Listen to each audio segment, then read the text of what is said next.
Digital Solutions started small, but now we're growing as FDS provides live streaming coverage for over 20 schools across 3 different states on our Fuller Digital Solutions YouTube channel. Subscribe to get notified when we go live for your school events. Big events are captured live, and your business can get noticed with advertising during our live streams. Local talent and camera operators are encouraged to contact us too for future employment. No experience necessary. We will train. For information about advertising or working with Fuller Digital Solutions, email us and follow us on Facebook. Bye. Welcome to Hinton, Iowa for our coverage of varsity Blackhawk wrestling tonight. Tonight we'll have 3 duels for you. The first of our duels is going to be Akron Westfield taking on your Hinton Blackhawks. And then the Hinton Blackhawks will take on Lawton Bronson, and they'll finish up taking on Maple Valley and Thenoto. So live here from Hinton tonight, we're going to get through starting lineups here in a minute and get things going. We'll be right back after this commercial break from Fuller Digital Solutions. This is how it feels to bank with Prime Bank. This is how it feels to bank with other banks. Yeah. Prime Bank, other banks. Woo. See the difference?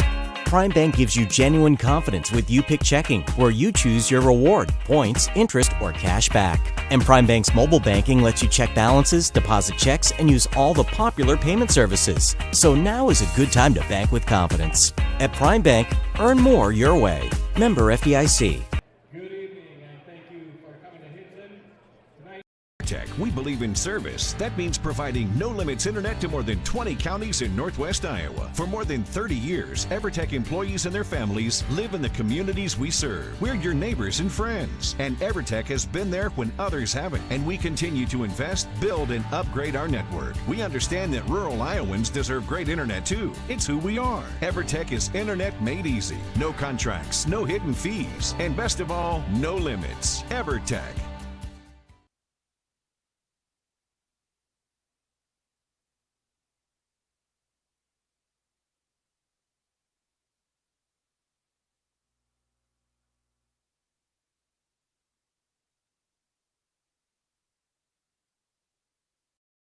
When it comes to financial planning, most financial companies ask, what's your salary? At Northwestern Mutual, we ask, what's your story? We know building the right financial plan means looking at more than money. That's why we start by asking the right questions, listening to what matters most to you, then guiding you every step of the way to help you live the life you want now and years from now. Plan your financial story with Northwestern Mutual. Contact Rick Diener today. Visit rickdiener.com. The Northwestern Mutual Life Insurance Company, Milwaukee, Wisconsin.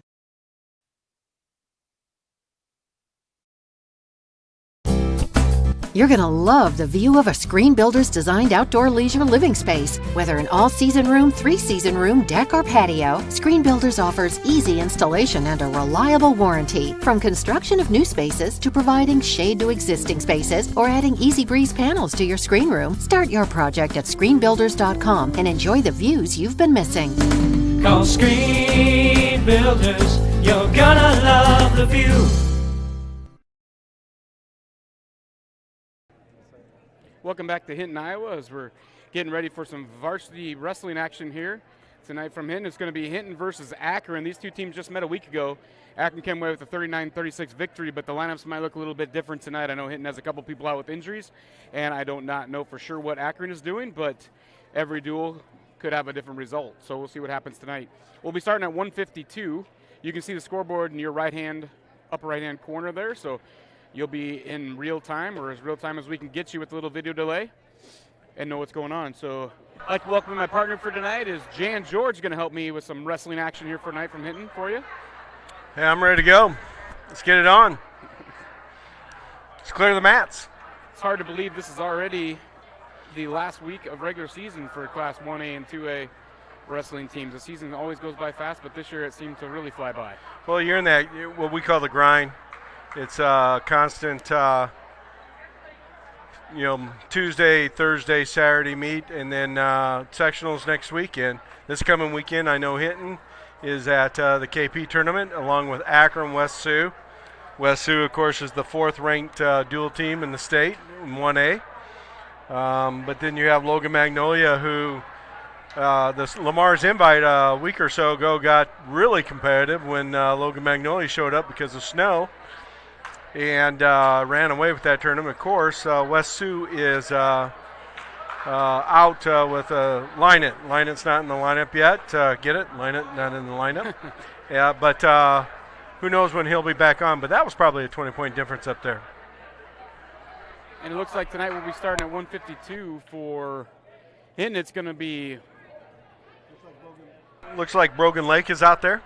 Yeah, Brogan's a freshman coming with 11-13 record. He's going to be taking on Michael Varnes, a junior with a 15-17 record. So we're off and running. I know Brogan would love to get him in the down position right away and take care of that cow catcher he loves to hit, but we'll see what happens here. One thing I've been really impressed with both these teams this year is they're really pretty heavy hands on the collar tie. As you can see, Brogan's working that neck area, and you try to do that for 6 minutes, that neck gets really tired. Yeah, I know Coach Crawford really emphasized that at practice, and there Brogan defends that shot and gets his hips back, but Barnes able to fight back to his feet. Langley is the official out there. He was called in service a little bit ago, a week or so ago, when an official didn't show up. Yeah, Hinton's last home quad.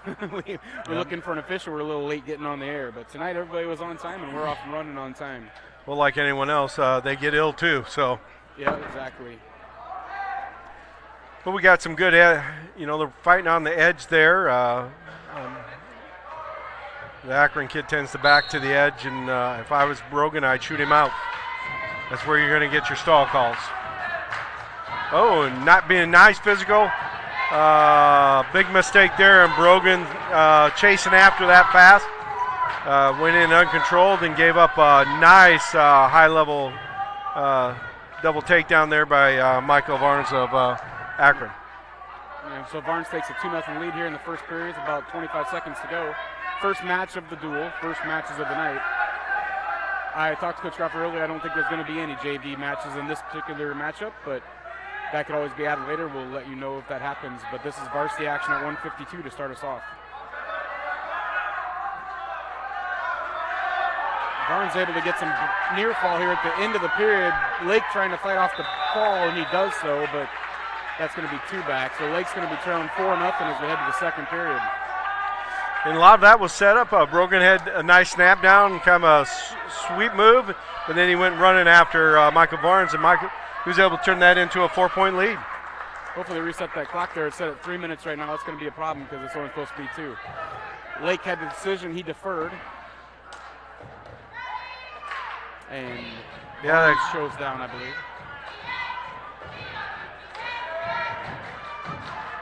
So Brogan's going to have to come out and be physical on top and keep pressure on him, because I know Coach Worm and Crawford, they like that bump forward and be physical on the chop and stay behind the arms and control the hips. And a lot of hip pressure, a lot of tie up the wrists.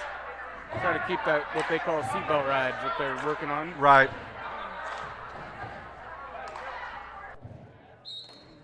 And we got the scoreboard corrected, the times corrected. It looks like we're going to be ready to roll in second period action.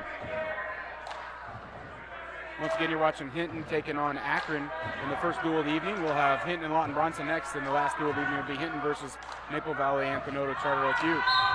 Lake had deferred to the third period, so the Akron wrestler Varnes chose down. He's up to his feet. And out they go. Lake's going to have to take him back down, or there will be a stalling call later on in the period here if he doesn't, if he gets back to his feet. Yeah, this weekend in Omaha, they were really slow to call that. A lot of guys were on their feet for a long period of time, but you're only supposed to have 5 seconds, a 5 count, but some 5 counts are longer than others. Good. Brogan Lake was flowing there pretty good. Almost got back exposure on that. Working the wrist control. He's trying to do a lift. This is at a point in time that, to a certain extent, you got to work him out of bounds. But you got to make it look like you're being very active at that. So Lake's really done pretty good on the restarts here. Lake just a freshman. Most of the Hinton lineup is all freshmen and sophomores. There's nobody in the varsity lineup that's above a sophomore. And now Lake could have a little trouble. Likes to head home here, but he doesn't have the arm, so it's going to make it tough. Some reversal by Varnes from Akron. Again, And this good initiated action by Lake, but did not secure an arm for a headlock, and Barnes was able to come out the back door and then do a lift. One thing about Brogan this year, he's definitely been offensive and he's very aggressive. Sometimes that doesn't work out, but you like the aggression. Nice stand-up hip heist out. No points yet. Still kind of come around. He's got to get to his base. Barnes is trying to defend that. Good crossface there for a little bit. Again, just probably another little bit of a freshman mistake. You should not give up on that crossface. Definitely. Oftentimes we say, let him eat the arm a little bit. He needs to eat the arm. Working back to his feet, a cradle attempt by Barnes. Back up, and out of bounds they go. With 30 seconds left to go, it's 6-0. Michael Barnes of Akron Westfield. I'm not sure the outcome in this match last duel, but I think it was a pinfall at 52 for Akron. So I'm not certain if they wrestled both at 52 because Brogan's normally at 45, but I don't remember. Escape by Brogan.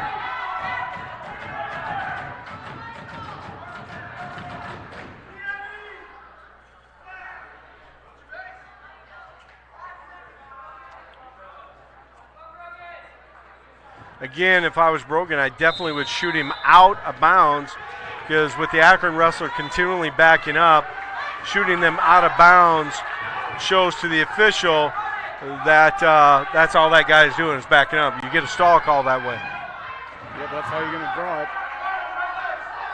Starting the third period here.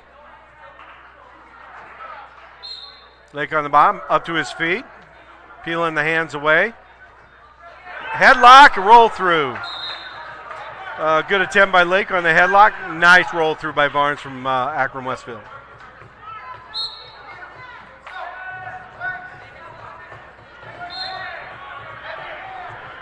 Ankle stop the action by grabbing the ankle, driving him forward.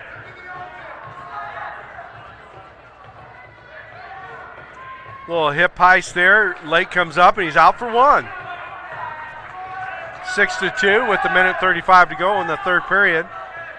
Again, back to the edge of the mat. This is where Lake's got to shoot him out to get in, to even get that stall call. And I did look up the results from when they met last week, and Brogan Lake was the victorious over Michael Barnes in a fall last week in the first period, 47 So I had that turned around. I knew it was a pin. But Barnes has kind of come back with a vengeance. He's up 6-2, but a lot of that has been off Brogan Lake's action. Yeah, Brogan's been the aggressor, but Varner's been more of the scorer. Yep. Oh, we got some takedown and back points caught in the cow catcher. So he's going to be up 11-2 here, which is a major decision. 11-3 now. Still a major for Michael Barnes. Again, I'm just going to say it. A lot of it's off Brogan Lake's action. So Michael Barnes is doing a great job of countering. Again, backing up. You'd like to see Brogan maybe take more shots and less of the head work to be a little bit more successful with that. He's got to get down to the legs. He's not attacking the legs. But with 30 seconds to go, now you got to go for that home run ball. And you're running out of time to get even that home run ball here. Again, Barnes is backing up. Lake's the aggressor. A nice little counter shot by Barnes. That'll keep the official off you. Oh, almost a cow catcher. And Lake needs to at least score one more takedown here to keep that to a minor decision, 7 or less.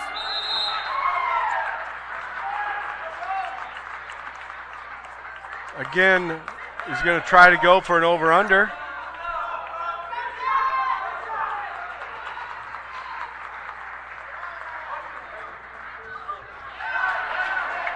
And a nice lateral drop there by Barnes, but that's, again, off Brogan Lake's action of chasing.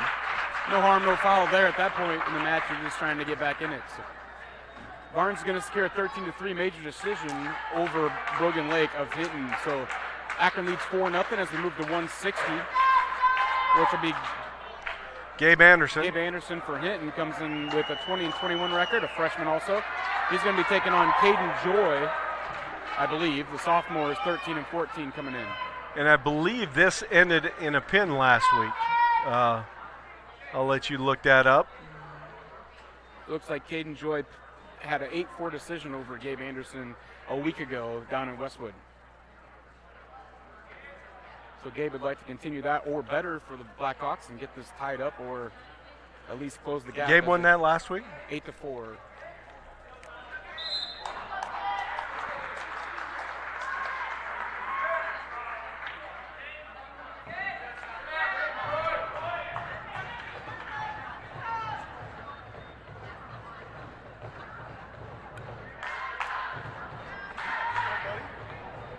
Trying to get Anderson here more comfortable with shooting so he can score more points. Tends to try to counter, and I know the coaches are trying to work on him being a little bit more offensive. Got a Russian tie here trying to work off that, but he needs to get an angle instead of coming straight on. A little front headlock there by Joy from Akron, trying to bounce him, as we would say, off the mat to get that. Let go of the head, and almost should have been a takedown there, but wasn't called by the official. He had one sporting hand down, didn't he? Didn't he have a hand down to keep himself up? Yeah, that should have been called a takedown, but missed call. There was some continued action there. Underhook by Gabe Anderson. Dropped down into a single. Going for a body lock. Again, Akron backs to the edge of the mat. Joy does. I read that wrong. Caden Joy had an 8-4 decision over Gabe Anderson last week. And this is one of those. This 8-4. So if we can kind of swing it, a redo. There we go. A nice takedown by Gabe Anderson. You know, if they can retrade the matches from last week.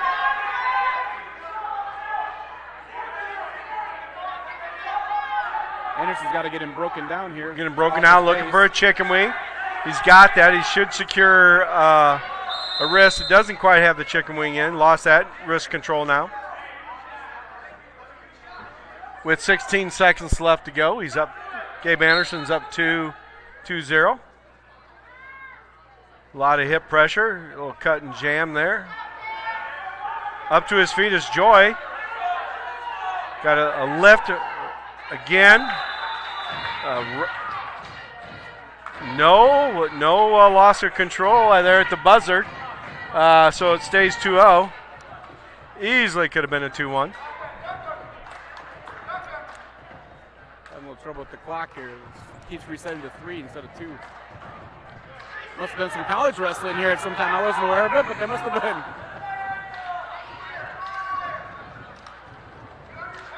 Of course, college goes the 3-minute first period, and then 2-2. High school, it's 2-2-2 all the way through. Joy takes down. So Anderson leads 2-0 here, start of the second period. Hinton trails 4-0 in the duel. First duel of the night. Again, we'll have 2 more duels coming up. Lawton Bronson taking on Hinton next, and then MVAOCU will take on Hinton in the third duel of the evening. This do you know your ABCs today?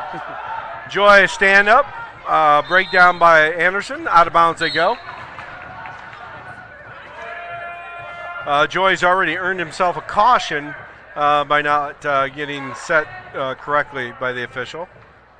Anderson's up. Grab the ankle, stop the first action.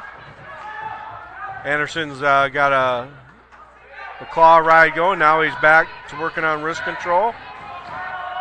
2-on-1. A lot of pressure there. Minute 30 to go in the second period. Anderson's got to drive him forward. He's kind of just pulling him forward, but he's got to get off his knees and drive, get him off his base. Back to the claw ride. Legs are in. Tries a spladle, but looks like well, coming up. Not in a good spot there. A reversal, it looks like. Still no call.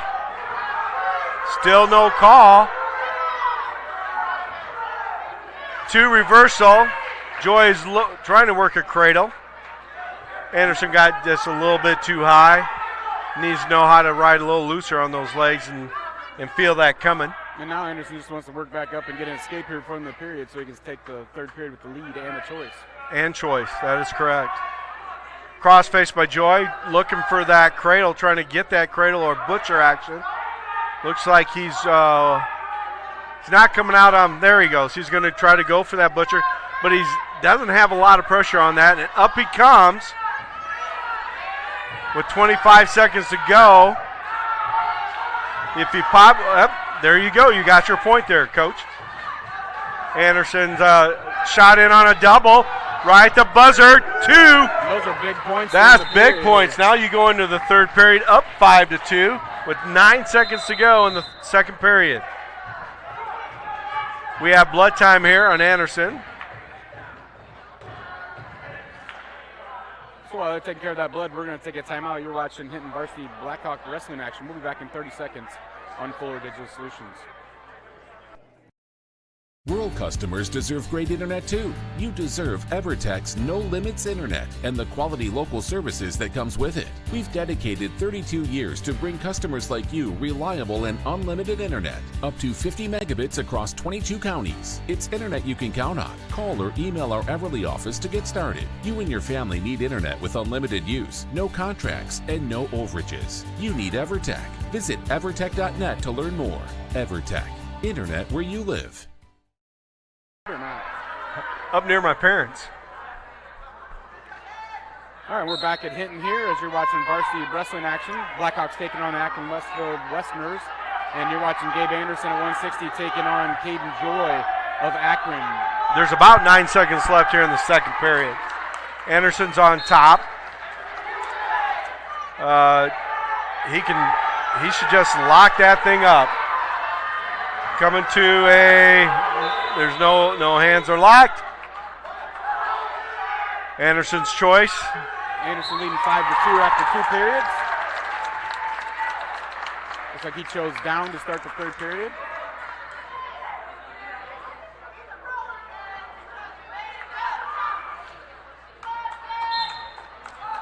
Up to his feet, Anderson comes. Joy riding tough. Turn around, no separation.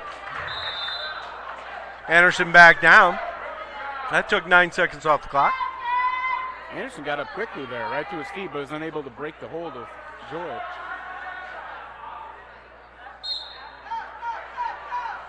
Should have been another caution on top. The hands weren't yet to the stomach.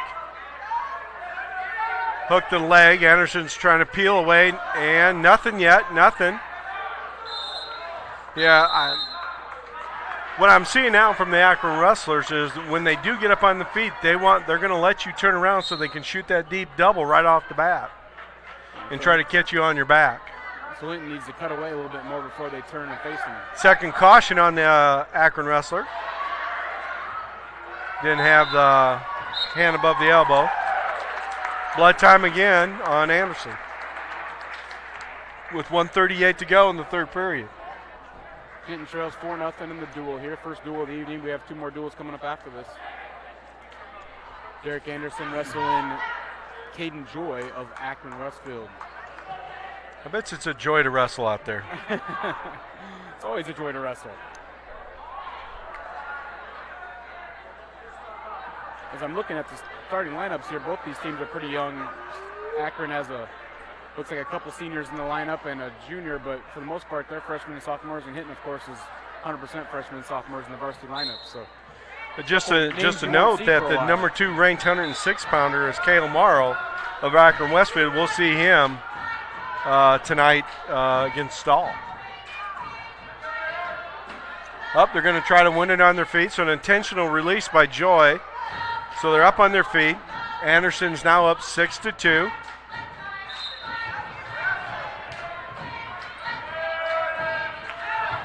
He's got to stay in that.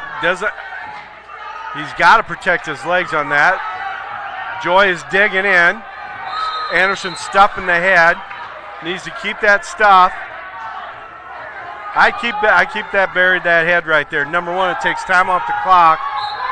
And the official slowed. There he goes. There's that stalemate. Anderson had a nice wizard in with the head stuff. And Joy, which stopped Joy's action of coming around. Yeah, that's something that he's been working on, I know, lately, and a little better job there, at least getting a stalemate out of that and not giving up any points. The freshmen need to continue to work on the down block and protecting their legs. We're now down to a minute left in the third period. Anderson's up 6-2. Heavy hands by Anderson. Overhook by Joy. And just going to try to wait for the Hinton wrestler to push in, I'm guessing. I'd stay right there if I was Anderson until the official calls a stalemate. 35 seconds to go. Warning on Akron backing out. So Anderson leads 6-2 here with 36 seconds to go. Trying to get hit on the double scoreboard. Attempt by Anderson. Takedown. A shot by Anderson, tried to counter by Joy, and Joy ends up giving up the takedown. Anderson is now up 8-2. If we can get some back points, we can have this dual meet tied up. Anderson working hard trying to get that arm behind his back here. And he has that now, so he's going to have to hurry. His 9 seconds to go. Just go for a quick cradle here maybe to get some back points.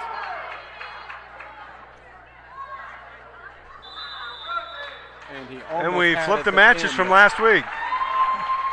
So it'll be 4-3 Akron leads now after 2 matches this evening. We'll head to 182. No, 170, right? 170, sorry. 170, I'm jumping ahead in the game. At 170, the wrestler Lane Kenny from Akron Westfield is ranked 12th, going against Jacob Bishop, another freshman for Hinton.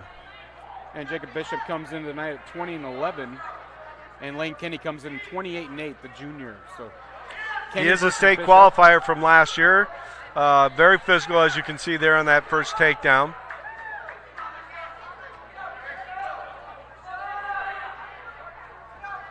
As a former coach, some of the philosophy I would get those kids pumped up about, it's about getting as many points as you can give and saving as many points as you can save. Nice deep chicken wing there. I believe it was a pin by Kenny at 2 minutes and a few seconds. Trying to walk that over. And it looks like Jacob is going to go.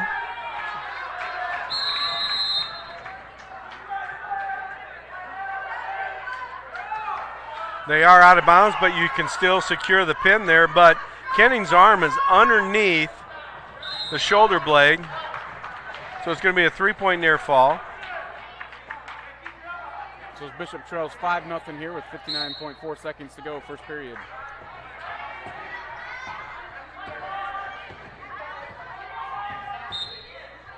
Bishop tries to switch, and they're going to call a caution, I think. Caution on Bishop. Trying to get the edge.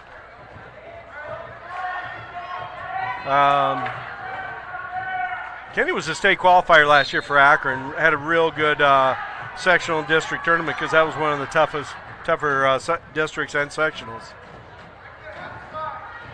Jacob trying to build back to his base and keep his arms out so Kenny can't hook up that chicken wing.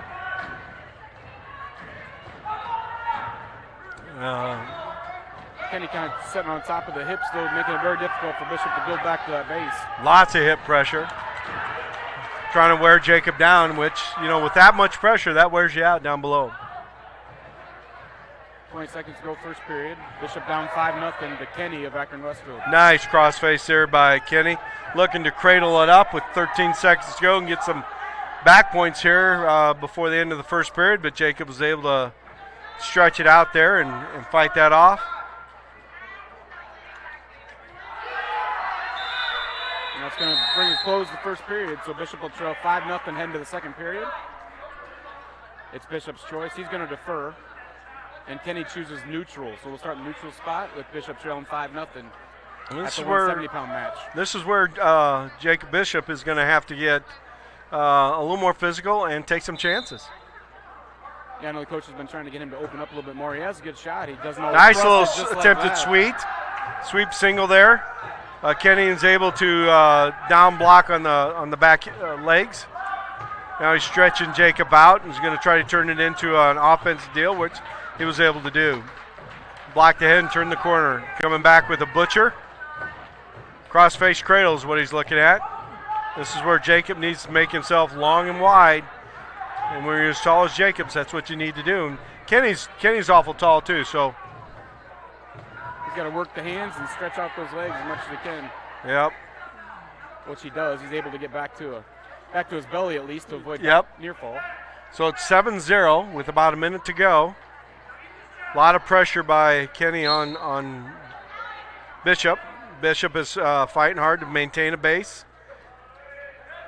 which to a certain extent is I saw just a little bit of frustration there in Kenny when he was bobbing up and down, which is frustrating to the dominant wrestler trying to go for a country boy. And let's go with that arm. Should have kept that and come around for a country boy. Another chicken wing. He does have it with 35 seconds to go. He's got a. Let's go with the chicken wing. Now he's trying to scoop that head and force the shoulder to the mat. Jacob's trying to get his hips and fight it. This is a long time on your back. 18 seconds to go. Another fight hard. And that's it. Pinfall by Lynn Kenny. So Akron's going to take a 10-3 lead here in the duel as we'll move to 182 next. Again, you're watching Hinton Blackhawks take on Akron Westerners here in Hinton. Varsity wrestling action. And for Akron Westfield, it's going to be Hayden McMahon, a senior, comes in with an 18-13 record. And for the Blackhawks, it's going to be Colton Robinson, a freshman, coming with a 13-15 record. So these two wrestled last week too, I believe. And I will check the results of that for you here. Colton does a pretty good job hand fighting. He too needs to take some risk and get to the lower level on his attacks. Nice down block there by Colton. Colton usually has a pretty nice fireman, so if he could develop something else to go along with that, he'd have a lot better success on his feet. But he's just a freshman, he'll keep working on that, so lots of time and room to improve. Good hand fighting there by both. A little snap down action by McCann. And a week ago, McMahon did win this by fall in the first period. So another match Hinton's trying to turn the tables tonight. Yep. A little hell of frustration there going on. Heavy hands on the neck by both. McMahon's got the wrist blocked. Little underhook trying to bounce him a little bit. Trying to get Colton. Colton's got to know where he's at. They're both out of bounds. The official has to call that sooner because there was only at one time only 1 point in the cylinder. Not only do you have a senior versus a freshman here, but you also have Robinson, who normally wrestles 170, coming in a little bit lighter weight. So right. A couple advantages there from McMahon, but so far Robinson's holding his own the first period here as we have no score. Little over under there. Takedown by McMahon.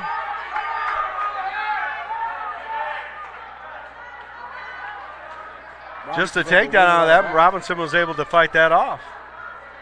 We do have action over on mat 2, which we're not able to bring you video coverage of, but it looks like Maple Valley Anthonota is leading Lawton Bronson 27-12 on mat number 2. We'll see both those teams later as they take on Hinton throughout the evening.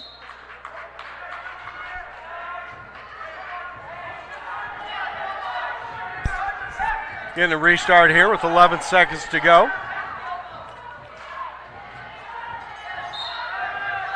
Stand up by Robinson.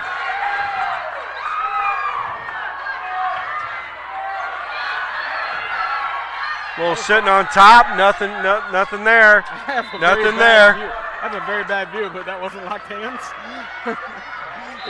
It should have been. Like they were close, but I do have my back to the wrestler, so I have to go with what they called. They didn't call it, so it's 2-0 in favor of McMahon after one period. So Robinson's already improved a little bit. He went through the first period there down 2-0, where a week ago he was pinned. So looking for more improvement here tonight as Robinson starts the second period down. McMahon won the toss and deferred. Colton Robinson chose down.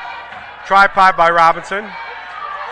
He's got to keep moving on that. Robinson is a little reversal there by Robinson. And now working on a butcher. And he's got a butcher. On McMahon. Needs to go back and squeeze out the needs to come back this way with it.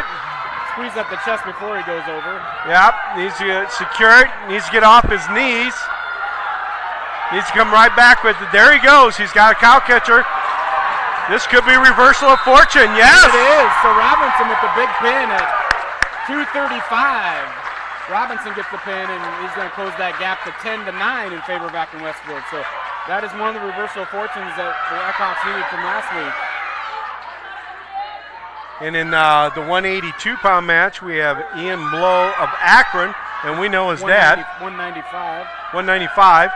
He's a sophomore, comes in with a 32-4 record, and he's going to be taking on Isaac Richter, a junior with a 6-3 record, filling in for one of the injured wrestlers for Hinton tonight. Normally this would be Bodie Benabouche, but Richter wrestles varsity occasionally. He has a 6-3 record on the year. Yeah, you coached his dad Berlin back in the day at North High. Yep. And Ian is not ranked, which I'm very surprised because he had an outstanding freshman year, placing, I believe, 3rd at districts. And he has definitely improved his style a little more. I caught him a little bit earlier in the year, and he's got a natural flow to his shot. His dad never wrestled. We could never get him in the room. Yeah, his dad played football at North, where we both coached in the past. Nice lift by Low, and Richter came down, and he actually came down pretty good, so he didn't go to his back. It came down in nice positioning. I agree with you. I'm surprised Ian's not rated. He had a good freshman year, and he's come back with a good sophomore campaign at 32-4. Probably deserves a little more respect than he's getting, but when districts come, it'll all shake out. So. His coach wants to let him go, and so an intentional release.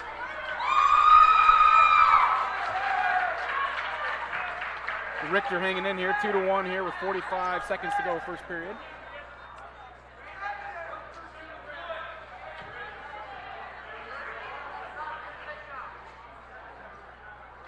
Heavy hands, backing up. If I know what Isaac wants, I'm going to say it right now. Isaac's looking for the headlock. Nice double leg there. Yeah, nice double leg. This time Isaac didn't land right there and ended up on his back. So Blow gets the first period pin at 1:48. That's going to make it 16-9. Akron Westfield leads the Blackhawks. As we head to 2:20 matchup's going to be Tyler Chasteen for Hinton, another freshman, comes with a 25-13 record.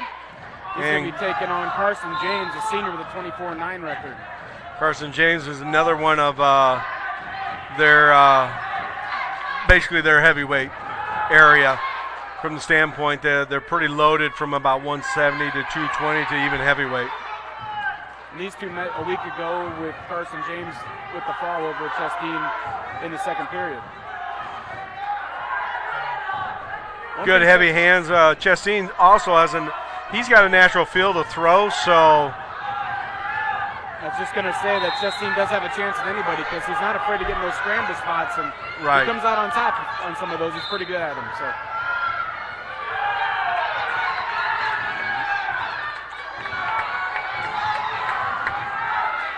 This is where he needs to focus on. He needs to cradle that up. Nothing yet. He needs to cradle that up.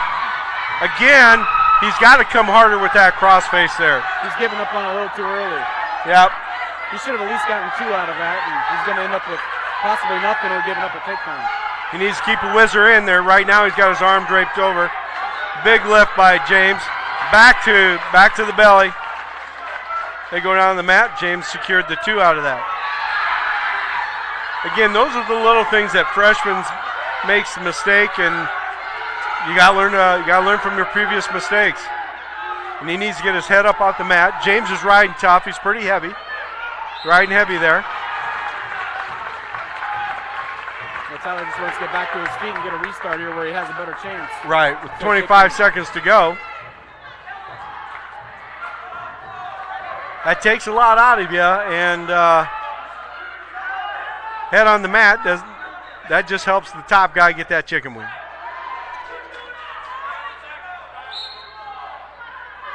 Another freshman mistake there, turning in like that, but somehow comes around with 2 reversal.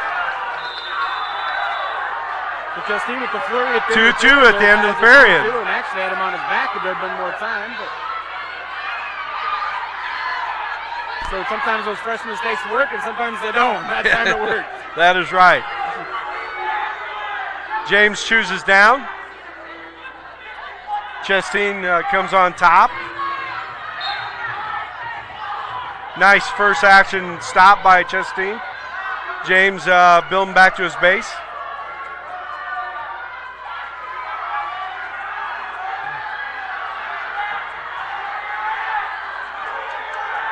Cradle action, but missed the cradle.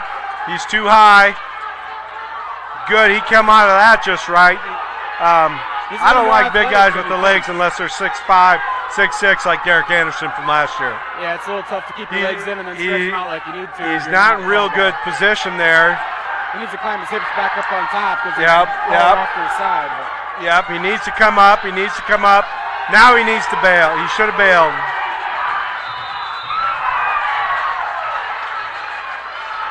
So Carson James is going to get the fall at 47 seconds into the second period, extending that Akron lead 22-9 as we go to heavyweight where the Blackhawks will be open, so it'll actually be 28-9 heading to 106. So this is going to be Cale Moffitt heavyweight for Akron, comes in with the 31-7 record, and it's going to be 32-7 as the Blackhawks are open. So now we move on to 106. 106 for Akron is Kayla Morrow, ranked number 2 by IAWrestling. According to my rankings that I have, with a 32-2 record, sophomore, taking on Evan Stahl, freshman, with a 16-11 record.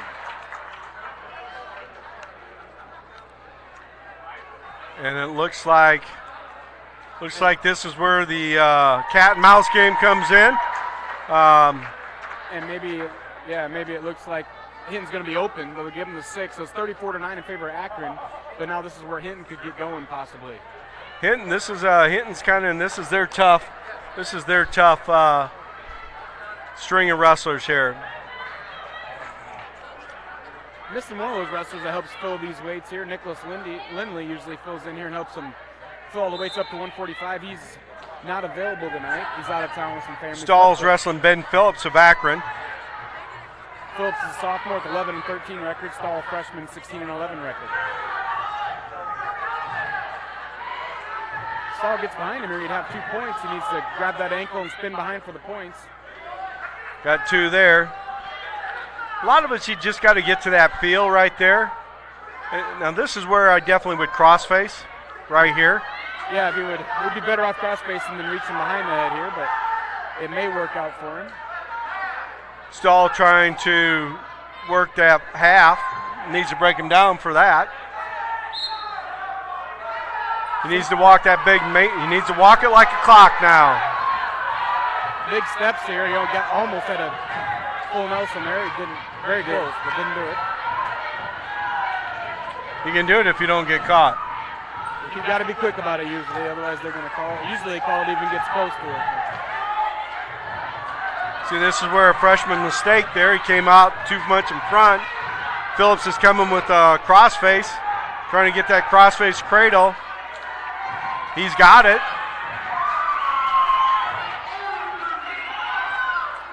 Nice bridge. 3 near fall. It's 5-2. Phillips from Akron. Again, another cradle coming in. Now Stahl reaches over the leg. He should reach under it. But Phillips is just a bit high.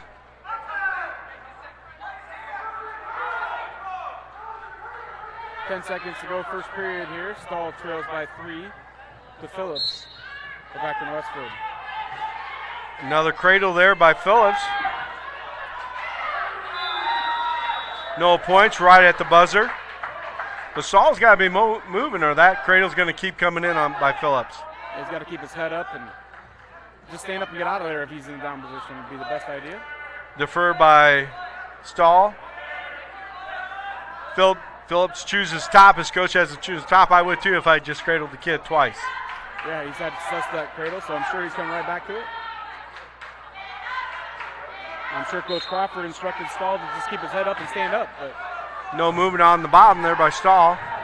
Cradle again by Phillips. Over they go.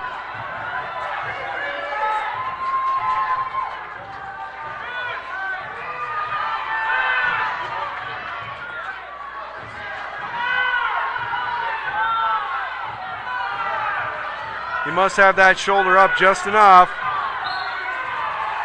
Must be caught on Phillips' shoulder, I'm guessing.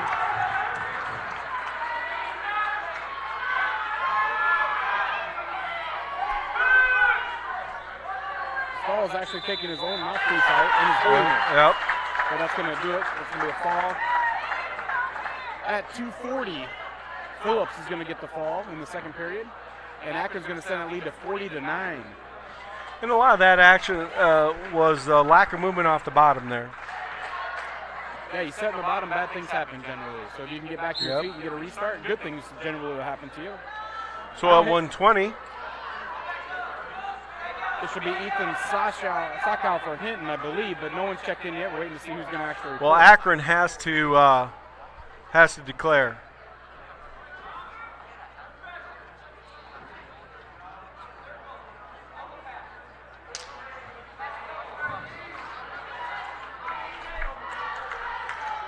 So Ethan Briggs.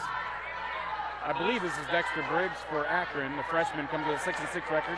Taking on Ethan Sakow for Hinton, a sophomore with a 38-2 record. Sakow's another one that could easily be ranked, but isn't so far, but he's had a nice season. Right. Again, that'll all sort itself out of districts coming up here, or sectionals coming up here in a little over a week. Correct. Over on mat 2 while we're waiting, it looks like MVAOU is ahead 39-24 over Lawton Bronson in that duel over on mat 2. Hinton trails here 40-9 to Akron Westfield, but Hinton does have a string of wrestlers coming up here with possibility of making this a lot tighter ball game. Right. Starting with Sakow here.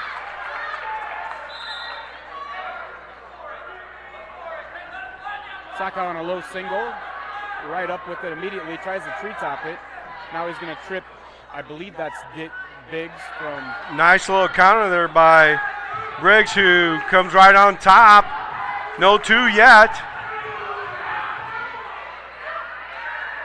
Sakow's got a cradle lock. No, he doesn't. But he does have the half in. If he can get his leg free here, he'd take him right to his back, but that leg's intermingled there. At this point in time, you have to count 2. They called it finally. So Sakow of Hinton leads over Briggs of Akron Westfield 2-0 here. 1:19 to go first period, and Sakow lets him back to his feet to go back to neutral. Ethan's best wrestling's on his feet. He's gotten a lot better in the down position. And he can ride when he needs to, but right. He's going to score a lot more points. There he didn't move his feet, which allowed Briggs to get in. You got a 3/4 Nelson there, where you have to start looking at back points.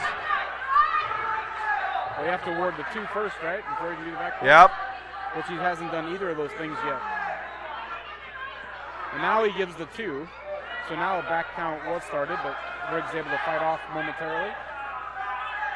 There he goes, spins around. Needs to keep circling. Now he's getting back points and going for the fall. See, this is a case for Akron now where you get as many points as you can get and you save as many points as you can save, or you capitalize on mistakes. Yeah, the Akron wrestlers just need to stay off their back to try to keep this duel secured.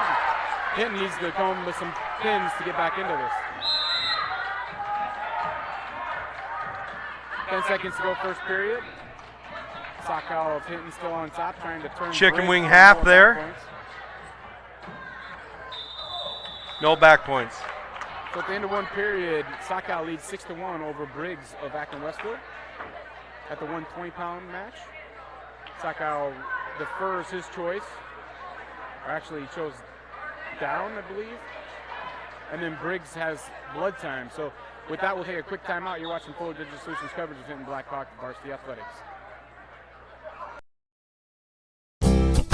You're going to love the view of a Screen Builder's designed outdoor leisure living space. Whether an all-season room, 3-season room, deck, or patio, Screen Builders offers easy installation and a reliable warranty. From construction of new spaces to providing shade to existing spaces or adding Easy Breeze panels to your screen room, start your project at screenbuilders.com and enjoy the views you've been missing.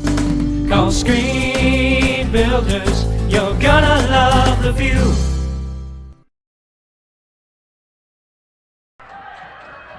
And welcome back to Hinton, Iowa, as you're listening to Trevor Case and Jay and George calling varsity Blackhawk wrestling action here. The Blackhawks taking on the Westerners, trailing 40-9 in the dual score right now. Ethan Sakow in this match is up 6-1 over Dexter Briggs of Akron Westfield. So They have Elijah Medina. Elijah Medina might be wrestling. That is a possibility. It looks like a junior who's 16 and 12, and that would make more sense. So it apparently is Sakow leading Elijah Medina of Akron Westfield 16-12. Thank you to Track Wrestling. Stand up by Sakow. Turn in, 1.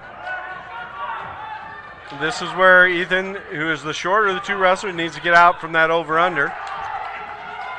Sakow did win this matchup a week ago by fall in the third period.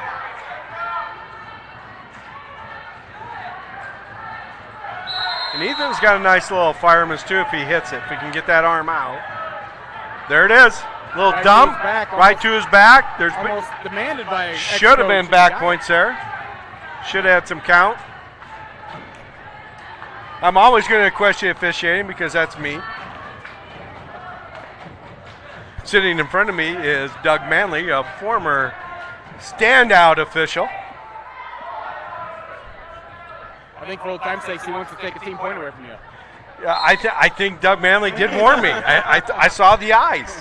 I saw the eyes there. Sakow with a chicken wing here, looking for some near fall or a possible pin. A pin would be a lot better for Hinton as they're trying to get back in this dual score.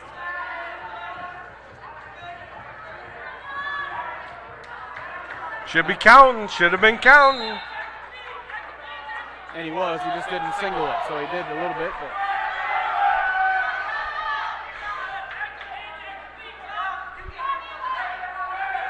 so Medina in the down position. Sakow will be in top, leading 11-1 now. 40 seconds to go, second period. Ethan really nice feel there by Ethan. Sakow on that, trying to roll through. A lift, trying to attempt a lift down. Mat return. Looking for that half. 2-on-1, hip pressure. Looking for a half, casting over. He's got that half now in, but Medina's doing a good job blocking that leg. So Ethan could not do that. Keep circling with it. He's got a chicken wing half in now. Again, looking for some back points. There we go. We got some back points right at the end. No, did not. We got a 1.5 count. Needed a 2.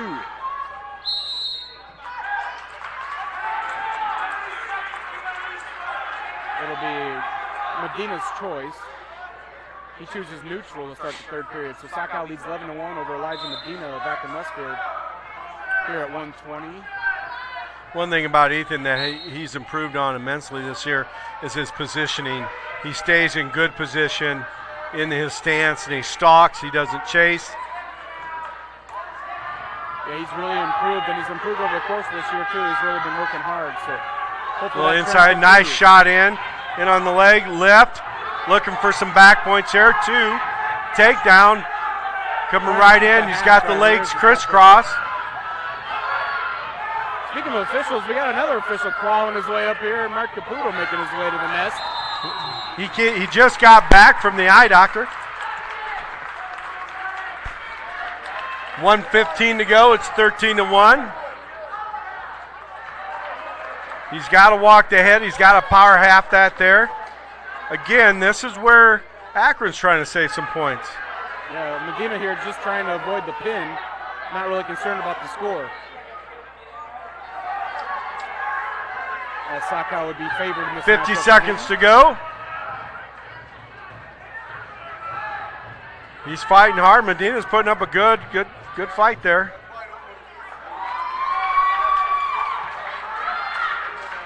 He's got to pop that elbow out. Right there it is. Right there we go. So that fall is going to bring the dual total to 40 to 15 in favor of Akron as we move to 126. And for Hinton, it's going to be freshman Mark Gant. Gant comes in with a 23-7 record. He's going to be taking on, I'm guessing this is Dexter Briggs, but I'll wait and see from track wrestling. Jack Schoenfelder. It'll be Jack Schoenfelder. Sophomore comes with a 9-21 record. Gann is a very good accomplished freshman wrestler. Nice high shot, lift, looking for back points. Didn't get him. Nice cut and jam there, trapped the wrist, looking for that chicken wing. And Gant a week ago did pin Schoenfelder in the first period. He's got, doesn't quite got that arm locked up. He's got the neck wrench there. Over under.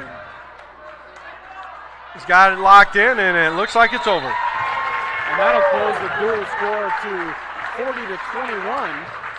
Westerners lead as Mark Gant has the pin in the first period there, 38 seconds into the match. And now at 132, I believe.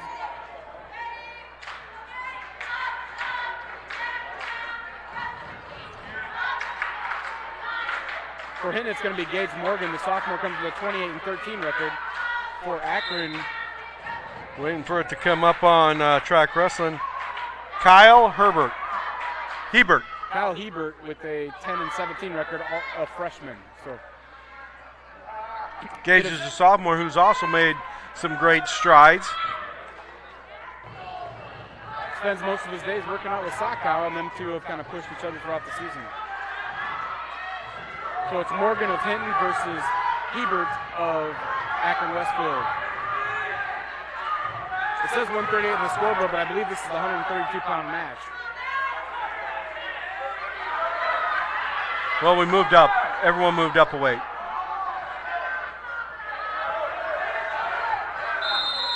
Nice drive by Gage Morgan off the mat. That's what you like to see the wrestlers do, get their feet moving. So it says 138.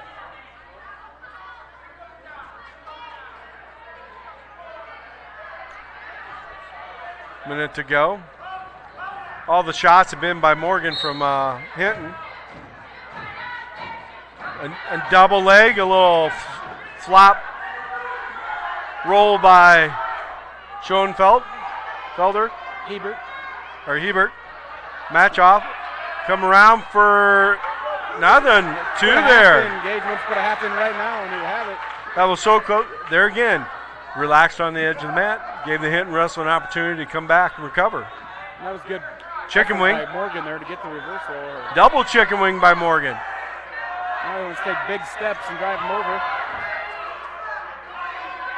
Needs big steps. Needs to take big steps up and around.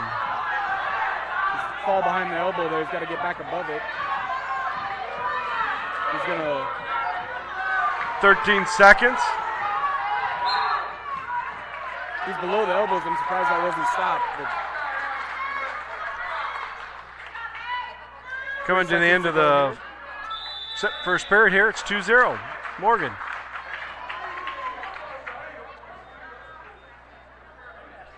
Morgan's going to defer. Looks like there might be injury time. Injury time. Looks like he is. Looks like a rib injury. So with that injury, we'll take a timeout with them. You're watching Fuller Digital Solutions coverage of Hinton Blackhawk Varsity Athletics. Digital Solutions started small, but now we're growing as FDS provides live streaming coverage for over 20 schools across 3 different states on our Fuller Digital Solutions YouTube channel. Subscribe to get notified when we go live for your school events. Big events are captured live, and your business can get noticed with advertising during our live streams. Local talent and camera operators are encouraged to contact us too. For future employment, no experience necessary, we will train. For information about advertising or working with Fuller Digital Solutions, email us and follow us on Facebook. Technically, you did have grandkids, Mark. Welcome back to Hinton, Iowa. Here's we're at the 138-pound match. Gage Morgan of Hinton taking on Kyle Hebert of Akron Westfield. I'm not sure who had the choice there, but whoever it was did. Morgan's choice. He deferred. Hebert chose neutral. trying to paw that head down. This is where Morgan has to time it and go. Got the underhook here, so he's getting a good spot to shoot when he decides he wants to.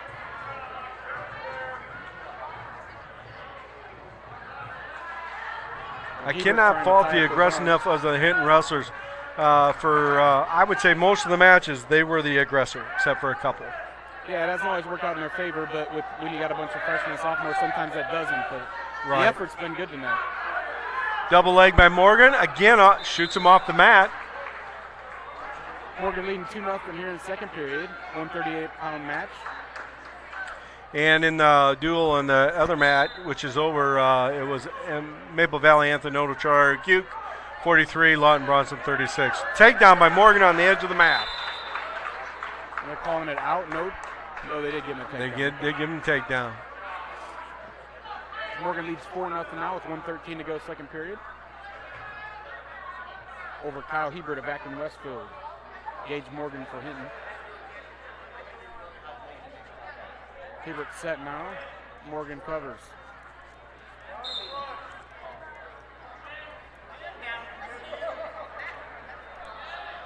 Chicken wing by Morgan.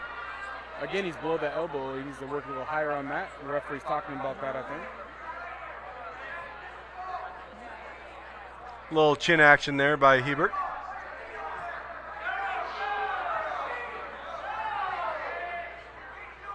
Morgan's trying to get that wrist roll on the far side, but he could just pop that arm forward and go do the same thing.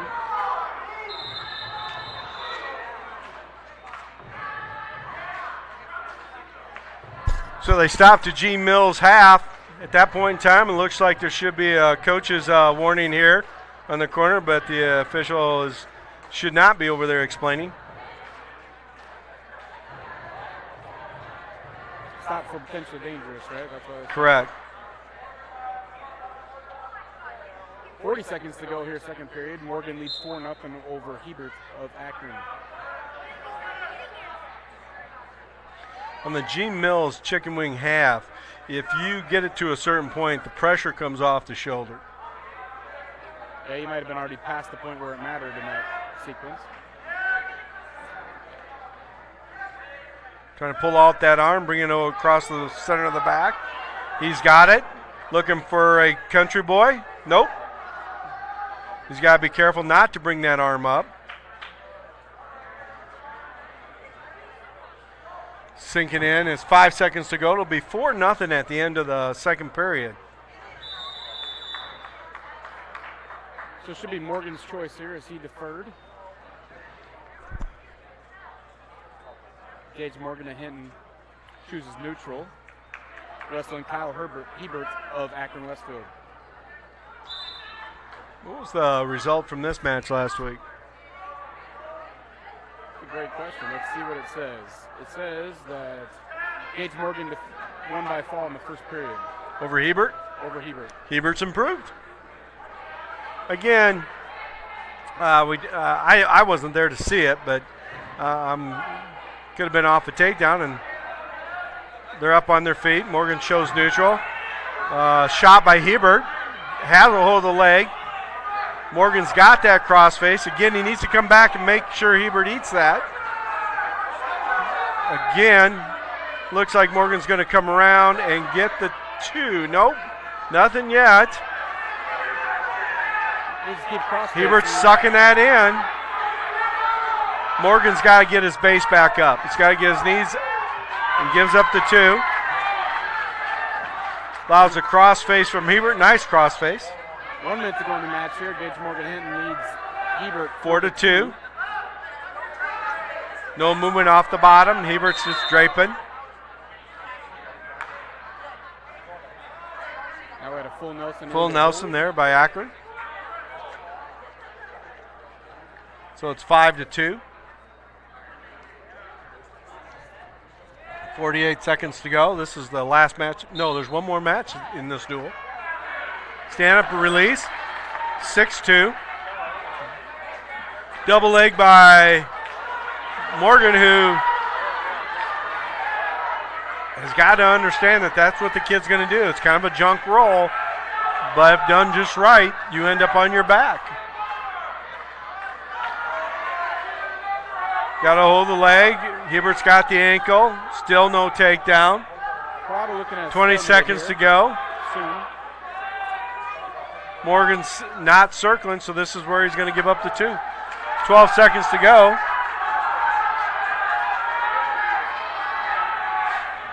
5 seconds to go.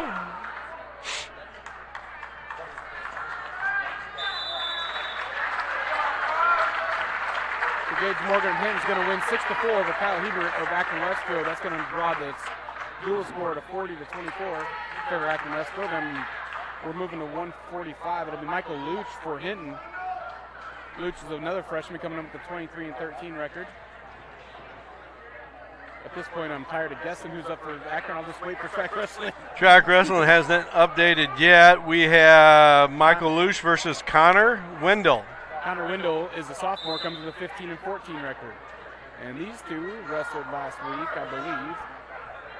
And Michael Luch won by fall in the second period. As most freshmen do, Michael Luch, another freshman, has really improved this year. Really good on his feet. He's improved on every other area of the wrestling.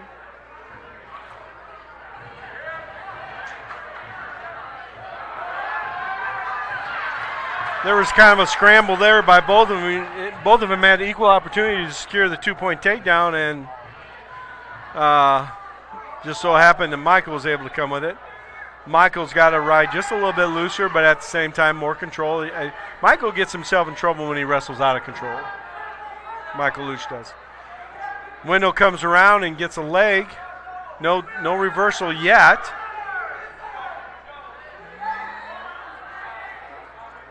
This is where Michael gets himself in trouble.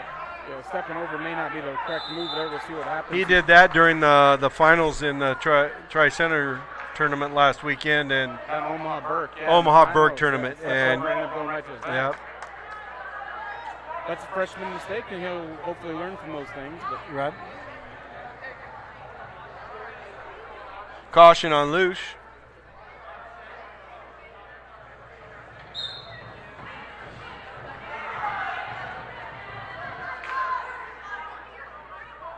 Luch riding on top here, leading 2-0.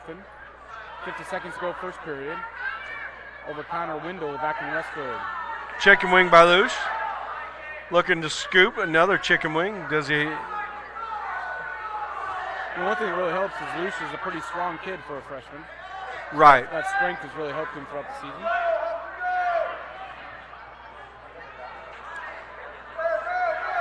Comes around for double chicken wing, and that looks like that's it. So Michael Luch of Hinton wins at 1:36 the first period by fall over Connor Wendell of Akron Westfield. That should be the final. The duel is going to end up 40-30 in favor of Akron Westfield. So basically, this duel went down similar to what the other duel did.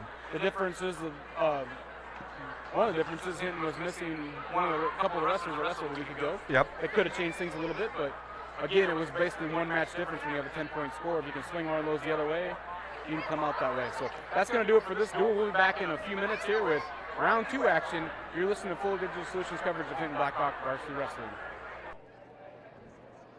How it feels to bank with Prime Bank. This is how it feels to bank with other banks. Yeah. Prime Bank, other banks. Woo. See the difference? Prime Bank gives you genuine confidence with You Pick Checking, where you choose your reward, points, interest, or cash back.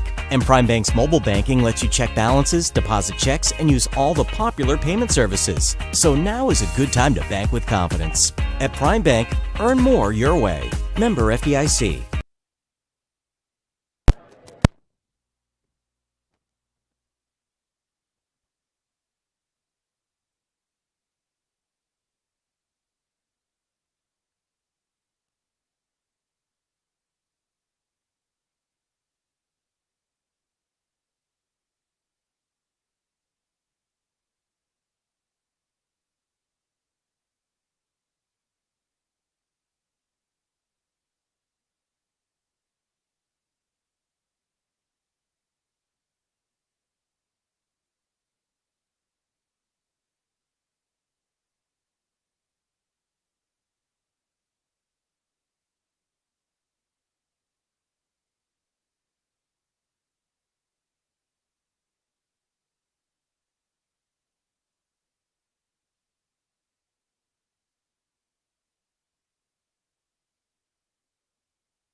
We believe in service. That means providing no-limits internet to more than 20 counties in Northwest Iowa. For more than 30 years, EverTech employees and their families live in the communities we serve. We're your neighbors and friends. And EverTech has been there when others haven't. And we continue to invest, build, and upgrade our network. We understand that rural Iowans deserve great internet too. It's who we are. EverTech is internet made easy. No contracts, no hidden fees. And best of all, no limits. EverTech. And welcome back to Hinton, Iowa here as you're watching Full Digital Solutions coverage of Hinton Blackhawk Wrestling. Getting ready for Hinton versus MVAOCU. And at 160, Gabriel Anderson of Hinton will receive a forfeit. So Hinton's going to take the lead 6-0 in this duel. That's going to bring up 170 action. For Hinton will be Jacob Bishop. The freshman comes in at 20-12. And I believe he's taking on Colby Scott of MVAOU. Scott comes in ranked number 5 by wrestling at 170. Junior with a 28-2 record. So Bishop of Hinton versus Scott of MVAOU. These two met a week ago with Scott coming away with the win. Bishop in on the shot. Scott counters that and is able to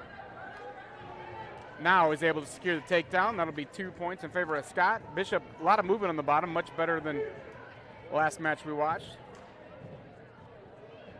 Now Scott with the butcher. Bishop trying to fight that off.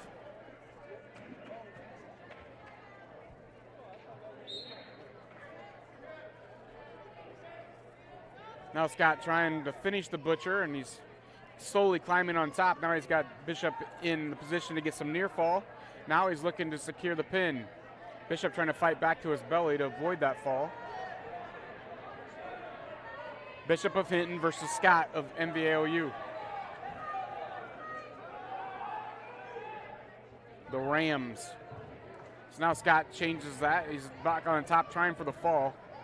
Bishop trying to fight it. Still a minute to go, first period.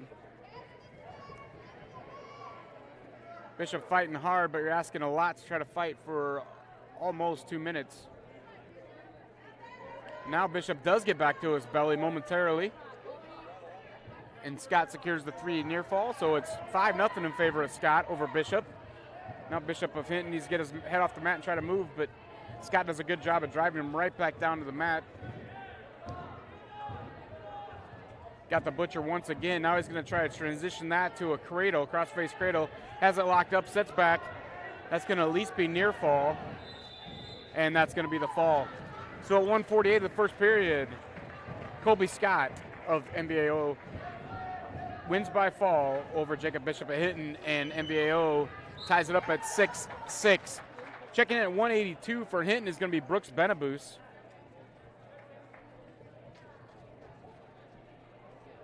Checking in for MVAO, I believe, is David Chase. The sophomore comes in with a 0-0 record. And I'm wrong. This is going to be Thomas Cisco. A sophomore comes with a 6-18 record. So it's Benabus of Hinton versus Cisco of MVAO at 182-pound match. The duel is tied 6-6. Benabus with wrist control here. Benabus another freshman for Hinton. Been splitting time at varsity all year with another freshman, Colton Robinson.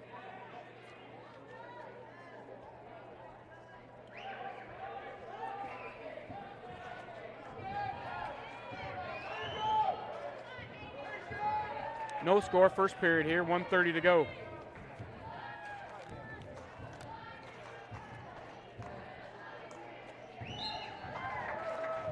Neither wrestler really aggressively taking a shot so far.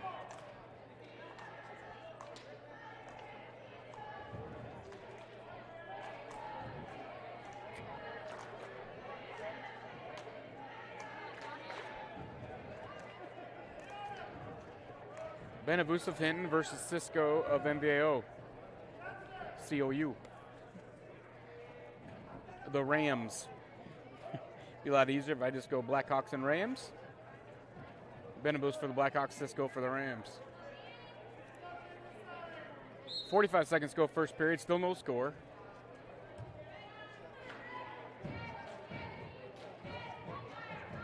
Both wrestlers have tried a snap down or two, but neither has really aggressively taken any kind of real shot.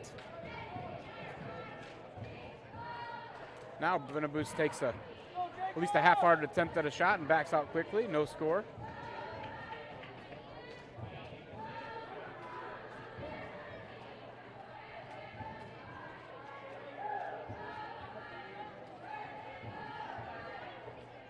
Cisco tries to duck under, and Benabus counters that. Now Benabus in on a low single. And they're going to call stalling on Cisco, and the period ends. So the only action that period was a last-second shot by Benabus and a stall warning against Cisco. Head to the second period, Cisco defers for the Rams, and Benabus of the Blackhawks is going to choose down.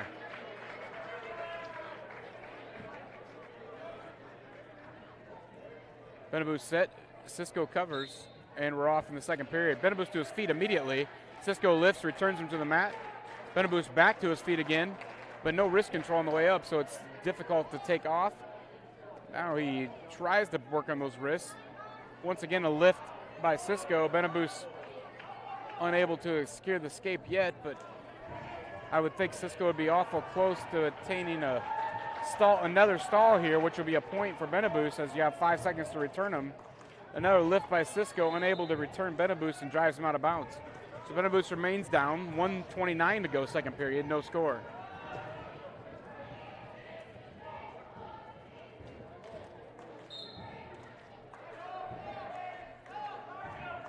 Benabus back to his feet once again. This time he cuts away and takes a 1-0 lead. So Benabus for the Blackhawks leads 1-0 over Cisco for the Rams. Duels tied up at 6-6 as Blackhawks got a forfeit at 160, and then the Rams were able to win the 170-pound match by fall. So this is the third match of the duel.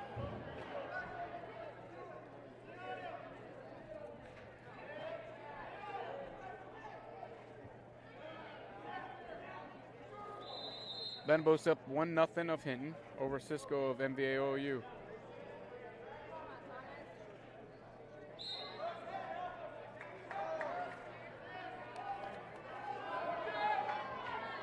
Neither wrestlers had a lot of success on their feet here through a period and a half of action.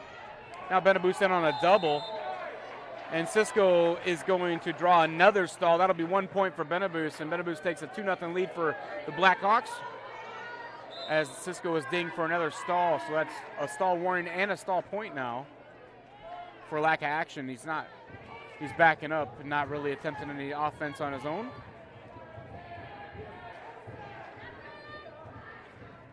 Now Benabus shoots another double here, and Cisco defends that off. Benabus back to his feet and resets. 12 seconds to go here, second period.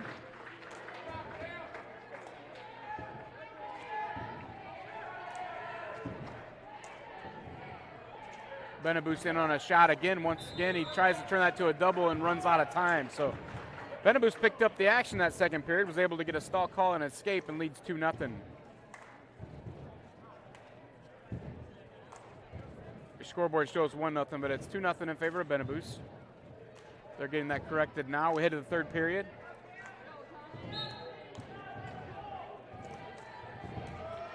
And Cisco chooses down. Benabus covers. Benabus trying to get Cisco broken down off his base here. Cisco trying to get to his feet.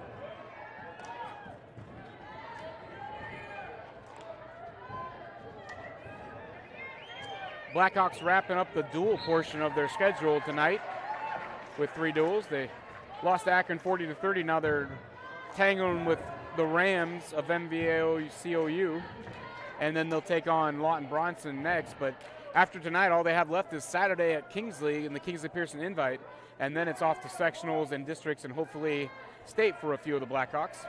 See how that all pans out, but the regular season coming to conclusion on Saturday at Kingsley. Benabus still trying to hold on as Cisco gets to his feet and tries to get a reversal, and it does. And he's going to tie that at 2-2. As Benabus on the bottom now tries to fight off a half attempt by Cisco. 1 minute to go, third period. Tied at 2. Benabus peels that off, tries to come to his feet. Cisco tries to put a 3-quarter Nelson in. Benabus tries to fight that off. Back to his feet, and Benabus is going to remain down.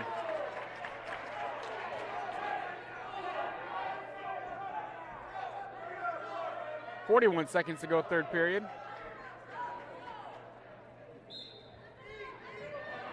Benabus comes to his feet and escapes, and he leads 3-2 as we have 30 seconds to go in the third period.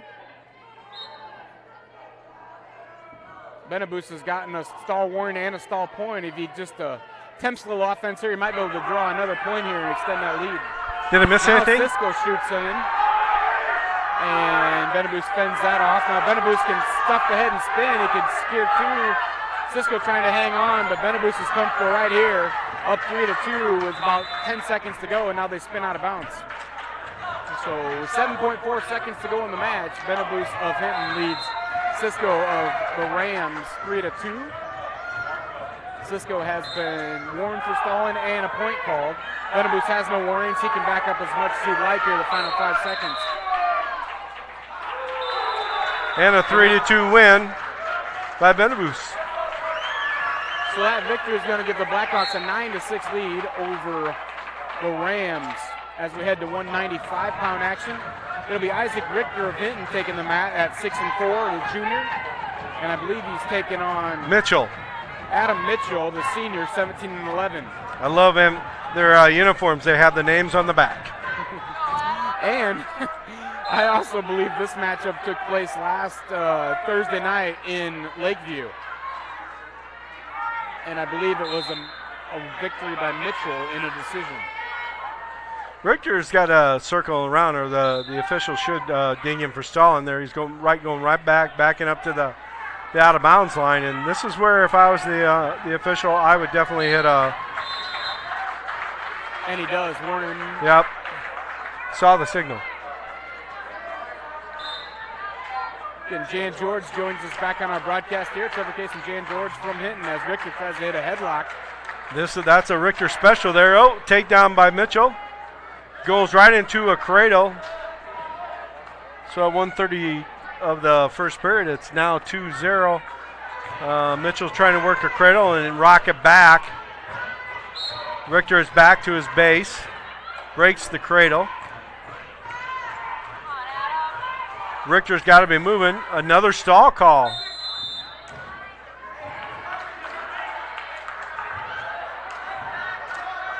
Richter was actually not trying to wrestle there. He was trying to get off the edge of the mat.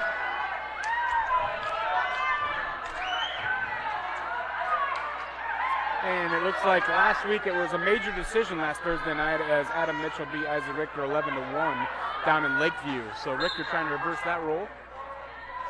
Trailing 3-0 here in the first period. Richter's going to have to get moving, get off his base and get going. Mitchell's got to get off that. He's got to let that leg out, or that's a stall.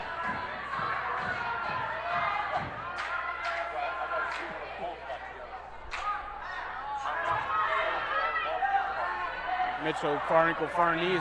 Richter back off his base. 45 seconds to go. 3-0 lead for Mitchell. Mitchell was just a little bit high there. That's where Richter needed to pop his hips up real quick. Another cradle by Mitchell here. He's got it locked. An extension. We have blood time. Blood time by Richter. So while I have blood time, we'll take a break. You're watching Fuller Digital Solutions coverage of Hinton Blackhawks Varsity Athletics. How it feels to bank with Prime Bank. This is how it feels to bank with other banks. Yeah. Prime Bank, other banks. Woo. See the difference? Prime Bank gives you genuine confidence with You Pick Checking, where you choose your reward, points, interest, or cash back. And Prime Bank's mobile banking lets you check balances, deposit checks, and use all the popular payment services. So now is a good time to bank with confidence. At Prime Bank, earn more your way. Member FDIC. And welcome back to Hinton, Iowa. You're listening to Trevor Case and Jan George covering varsity Blackhawk wrestling action. Blackhawks are taking on the Rams of MVAOCU, which I don't want to ever say again. Maple Valley Hampton Odu Charter Oak Ute. They are the Rams. just like the LA Rams playing in the championship this Sunday. We're just going to call them the Rams. The Rams versus the Blackhawks. No, Vince Ferragamo is not the quarterback for the Rams. Neither is Pastorini. So Richter starts the down position here as we resume action. Little fireman's action if Richter can pull it off. Nope. When you don't get your body moving, you can't get things going here. We'll come back around. Mitchell. It's going to end 3-0 after one period in the favor of Mitchell of the Rams over Richter of the Blackhawks. And I believe Richter just chose top. Chose top.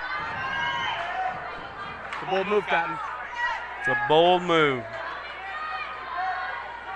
Well, they saw that Mitchell dominated him on top there in the first period, and so they're hoping that quite possibly Richter can come up with a pinning combination of his own. There again, he could do he does have a chicken wing, but he's got to get off his belly. Now he's a little high. Again, he's got it right tough. Put more pressure on him. He's hanging on. I'd like to see a near side cradle there at that point in time when he was tripod like that. Breaks him back down. Nice ride, but he's got to come and do more than just hang on like there. When you sink your elbow in, this is what's going to happen. Mitchell's coming out for one. He's going to take a 4-0 lead here with 1:20 to go in the second period. Little slide by. Intentional, no release. Little trip him to his back. Richter's fighting it. Still 6-0. Blood time again. Well, we have blood time. We'll take a timeout once again. You're watching Hinton Blackhawk Varsity Wrestling on Fuller Digital Solutions. When it comes to financial planning, most financial companies ask, what's your salary? At Northwestern Mutual, we ask, what's your story? We know building the right financial plan means looking at more than money. That's why we start by asking the right questions, listening to what matters most to you, then guiding you every step of the way to help you live the life you want, now and years from now. Plan your financial story with Northwestern Mutual. Contact Rick Diener today. Visit rickdiener.com. The Northwestern Mutual Life Insurance Company, Milwaukee, Wisconsin. Got an idiot. Bodie did. Hey, welcome back to Hinton, Iowa. You're watching Hinton Varsity Wrestling action as they're taking on the Rams tonight. So Blackhawks versus Rams. Blackhawks lead 9-6 in the dual score, but Isaac Richter of the Blackhawks trails 6-0 to Mitchell of the Rams. Here in the second period, we have a little blood timeout as we're cleaning up the mat. 57.8 seconds to go. In the other match, it's Akron Westfield big on top of Lawton Bronson, 59-0. They haven't quite got into. There's a couple. Lawton Bronson has a couple good kids, Brock Mitchell and Matt Peters. Peters a state qualifier last year for Lawton Bronson. Little slide by again by Mitchell. Takedown. Extends that lead to 8-1 now as Richter got another escape at 8-2, but now Mitchell gets a takedown. It's 10-2. This is where Richter's got to stop getting into that overhook position.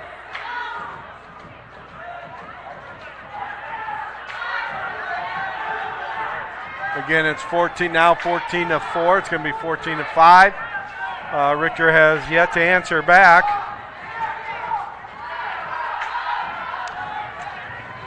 That's about the 7th slide by in a row.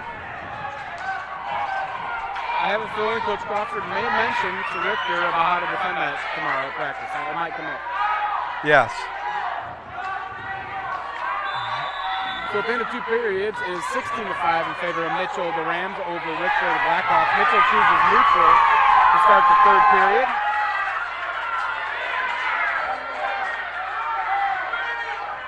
We have some sort of scoring. So we're going into the third period there, and it is 16-5, 11-point lead. I'd say 5 of those takedowns came real quick in the second period off the same move. Yep. And here we go again. It's now 18-5, 18-6.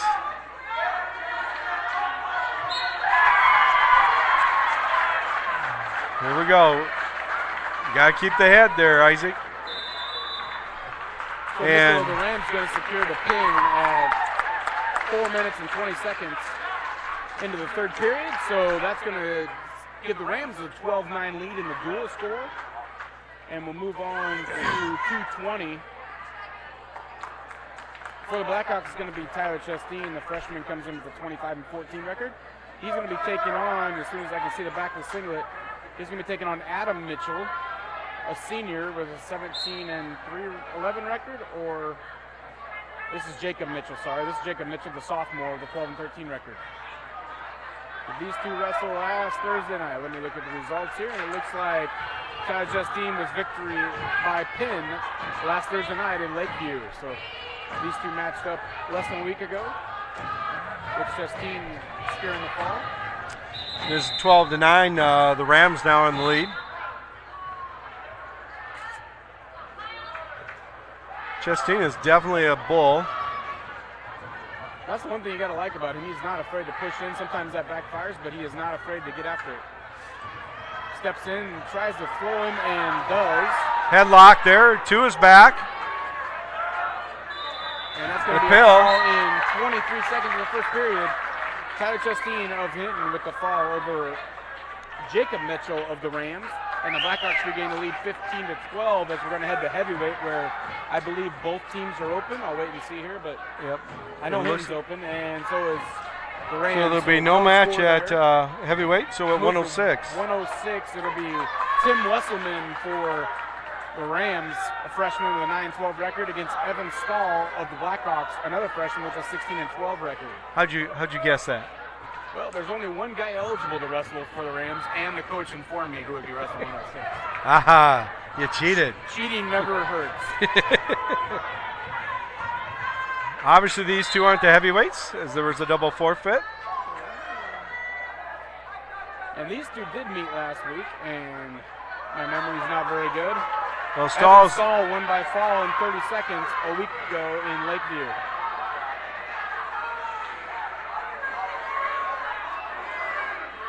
Stahl with the quick takedown there, 2-0 lead. Nice deep half by Stahl there. Loses it. It's one thing about these little guys, they're a little bit more elastic. Nice half there. Guinea's fighting that off pretty good. Out of bounds they go. Yeah, I never knew anything about weighing 106. I think I was born at 107. So. I was born just outside the 106 weight limit. Stahl leads 6-0 here, first period, 38 seconds into the match. He's going to get a caution.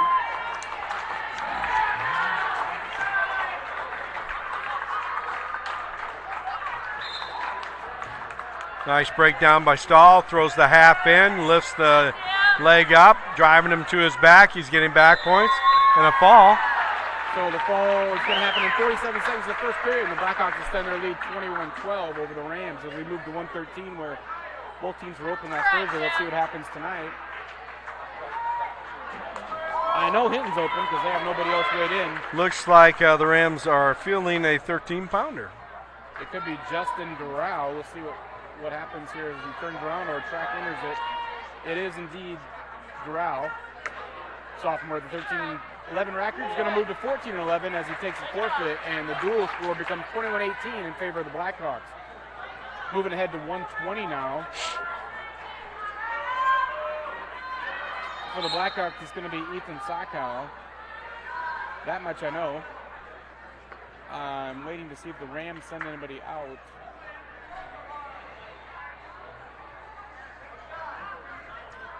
They're both going to be open at 120, and we're going to move to 126. So 126 is going to be Ethan Sakow for the Blackhawks. And he'll be taking on Gunnar Steckelberg, a freshman 3-6 record coming in, I believe. Or it could be, it is TJ Nutt, a junior, 15-6. So Sakow for the Blackhawks, Nutt for the Rams, and we're off the run at 126 with dual score 21-18 in favor of the Blackhawks. Was this a matchup from last week? No, they did not wrestle last week. Sakow wrestled at 120 and wrestled a different wrestler. Nutt is a taller wrestler. And it's obvious that both Crawford wants Ethan to get a good workout in, win or lose. TJ Nutt comes with gets in on the leg and takes Ethan Sackow down. Trying to work he's hooking that leg. Legs are in. One hook is in, looking for a power half. And this is where if you sit around, you're going to get turned. He fights off the legs.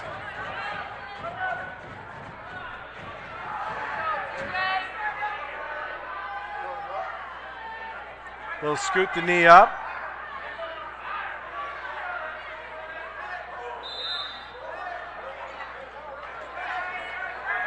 Sometimes Ethan needs that wake-up call, but 15-6 record, the kid's got some good skills.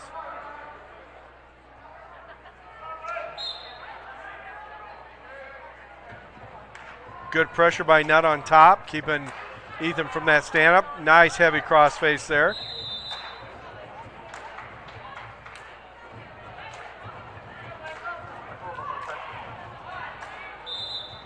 Nice no points. Nutt, the Ram wrestler there, keeping the pressure on Sackow, unable to escape. With 36 seconds to go, Nutt still up 2-0.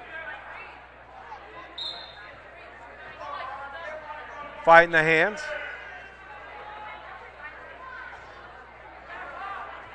Ethan back up.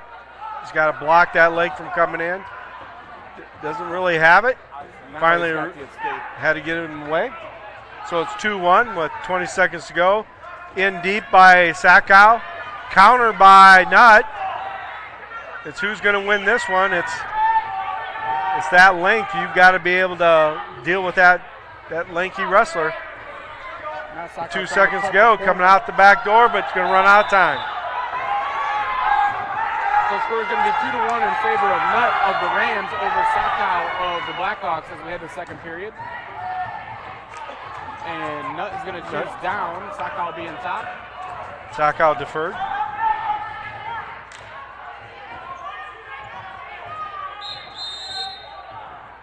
Cradle by Sackow to his back.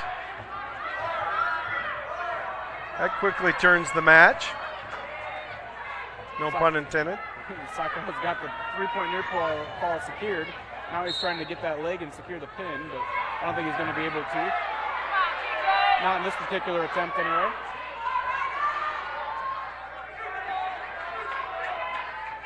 Still has the cradle. Now he lets go and goes a different move. So Sackow will take a 4-2 lead with 1:30 to go second period.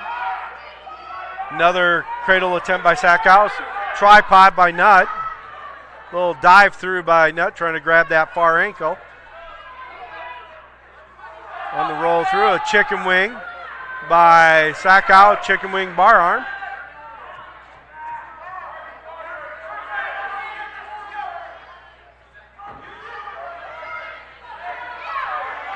Nice action by Nutt, but countered by Sackow, puts him on his back.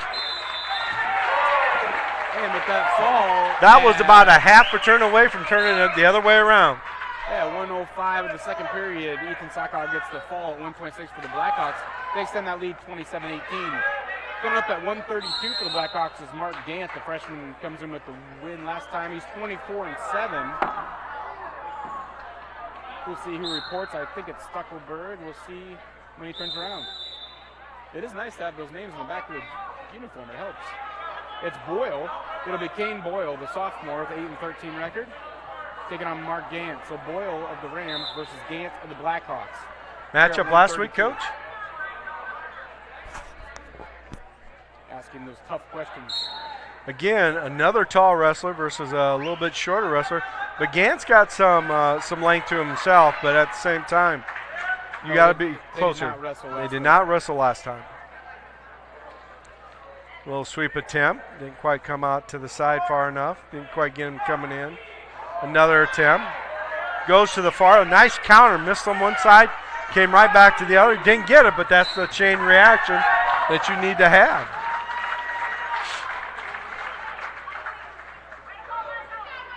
I know that's been a big stress in the practice room over the last month or so trying to get these young wrestlers to put things together more than one move at a time. Sometimes in junior high you get away with the one move and it ends the match, but in varsity and high school wrestling you need to chain things together, and that's just something you got to make a transition to. Nice tap and go by Gant. Didn't quite finish it.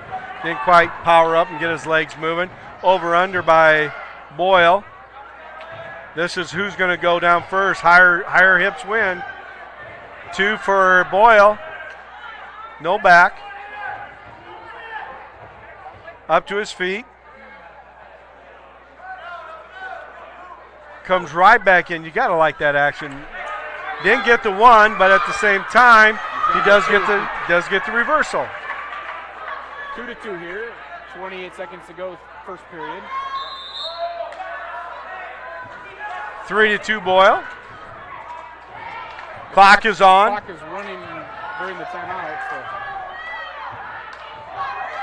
should be about 23 seconds when they resume here.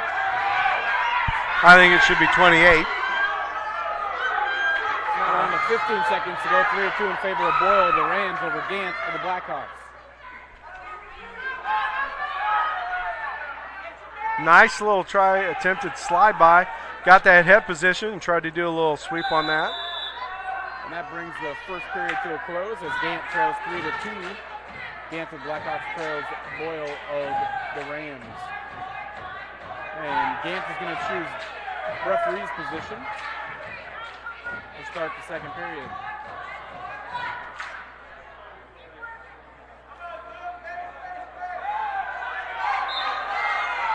Gant with the switch. Going to draw the lock hand, free move. High match for sure. It's a free move there. So we're 3-3. Gant still in the referee's position, though, as they'll restart. If you hear the coaches yell free move or anything like that, you know there's a penalty going to be awarded. It's kind of like offsides in football. You want to take that deep shot. Anything you can do to get a point. Yep. A switch attempt. Hip heist out. Boyle still has it. Gant has the whizzer in, but he's off high. He does get the hooks in for a reversal with back points and a pin. Good action by Mark Gant in the second period as we have 42 seconds into the second period. Mark Gant with the win for Hinton extends their lead 33-18 over the Rams. As we move to 138-pound action, it's going to be Gage Morgan of Hinton. Sophomore comes with a 29-13 record.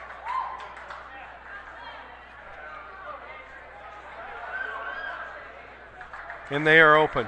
He's going to be unopposed, so Blackhawks extend that lead to 39-18.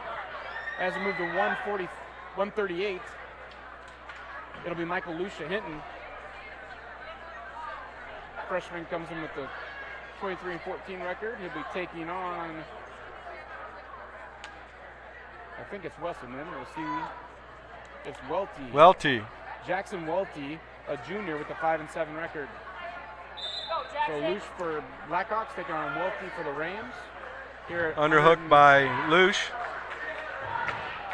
45-pound action. Attempted Kelly action by Welty. He had that set up for a brief second, but Luce was able to counter it to get the takedown. But Welty had a nice Kelly set up there. Oh, he sits right out into back points, but he's going to come right back out, and he almost had a reversal there or an escape, however you want to look at it. Heavy ride by Luce.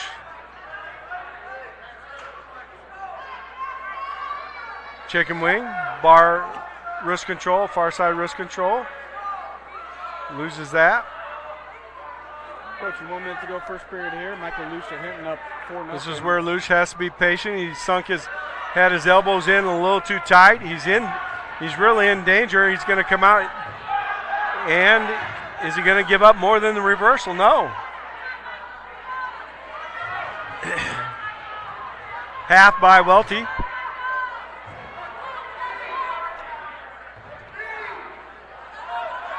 A nice switch, old school switch by Luce for 2. Luce takes a 6-2 lead here with 30 seconds to go in the first period. Luce of Hinton wrestling Welty of the Rams.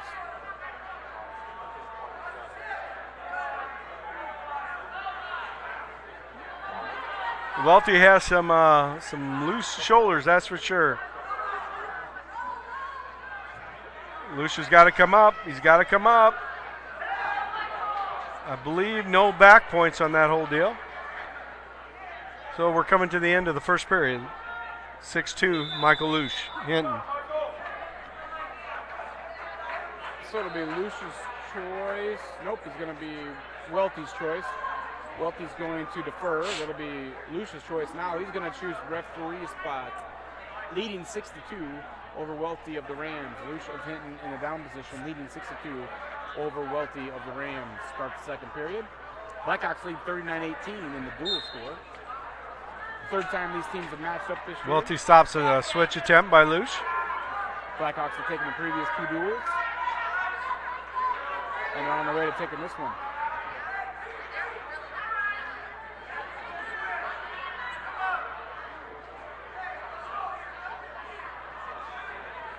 Luce is trying to build his base up. Welty's got a nice heavy ride. Appears to be a full Nelson.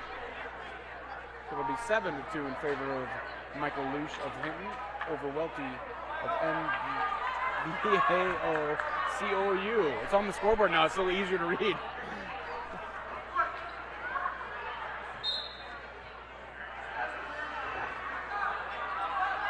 Luce tries to switch on the bottom, and Welty trying to cut that off. Scoot, scoot, he's coming around. He's got his two.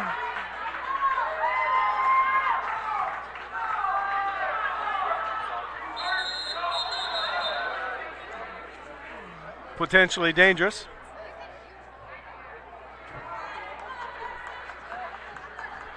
That's a case where the arm was going forward instead of off to the side.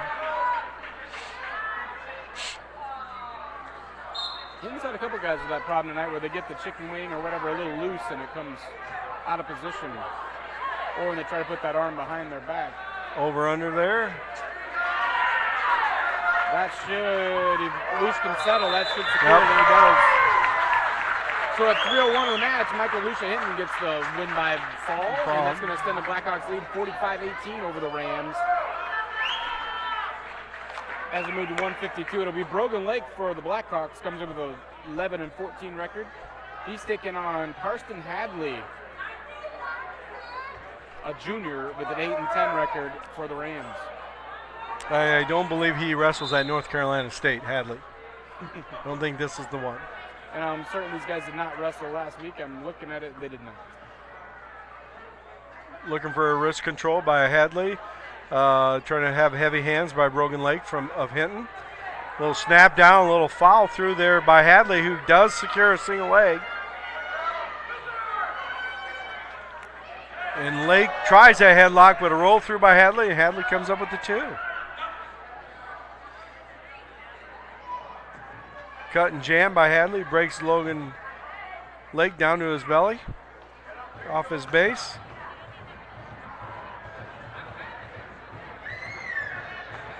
Lake needs to get back to his feet here and get a reset. I know he's up to his feet. Attempting that as we speak. There he goes, 2-1.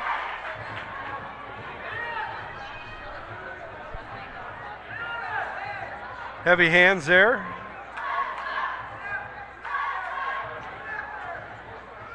Little snap down by Lake at 10. Last time he did that. Nice follow through by Hadley, but Hadley's caught in the over-under there and gets tossed to his back by Lake. And he should get the fall here momentarily if he just settles a little bit. He's very close. He's got to get himself back chest to chest. He's a little bit too out front, and he takes himself out front. Should be coming close. And there it is. So at 1:37 in the first period, Brogan Lake of Hinton gets the win by fall. And the Blackhawks are going to win the duel 51-18 over the Rams. So that's going to do it, I believe, for dual action in round two. We'll be back in a few minutes with round three. You're listening and watching Hinton Blackhawk Wrestling with Jan George and Trevor Case. We'll be back in a few minutes with Hinton versus Lawton in round three, our final round of the evening.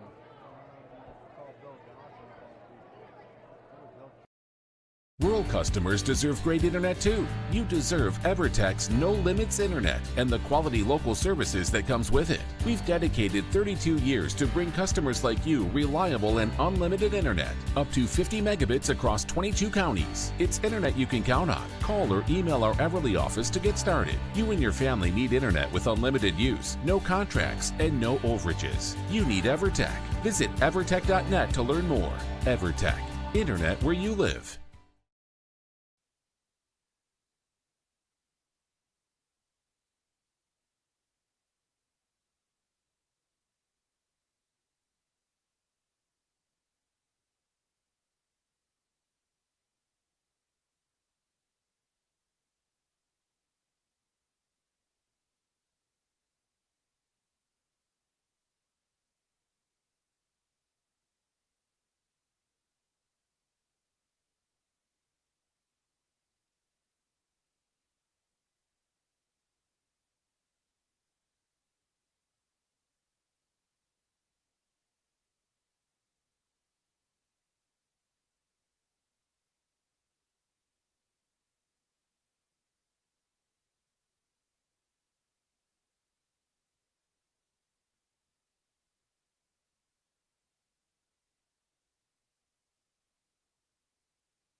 You're going to love the view of a Screen Builder's designed outdoor leisure living space. Whether an all-season room, three-season room, deck, or patio, Screen Builders offers easy installation and a reliable warranty. From construction of new spaces to providing shade to existing spaces or adding Easy Breeze panels to your screen room, start your project at screenbuilders.com and enjoy the views you've been missing. Call Screen Builders, you're gonna love the view.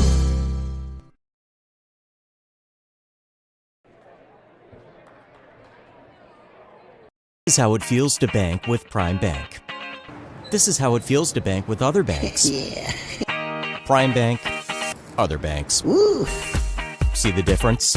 Prime Bank gives you genuine confidence with YouPick Checking, where you choose your reward, points, interest, or cash back.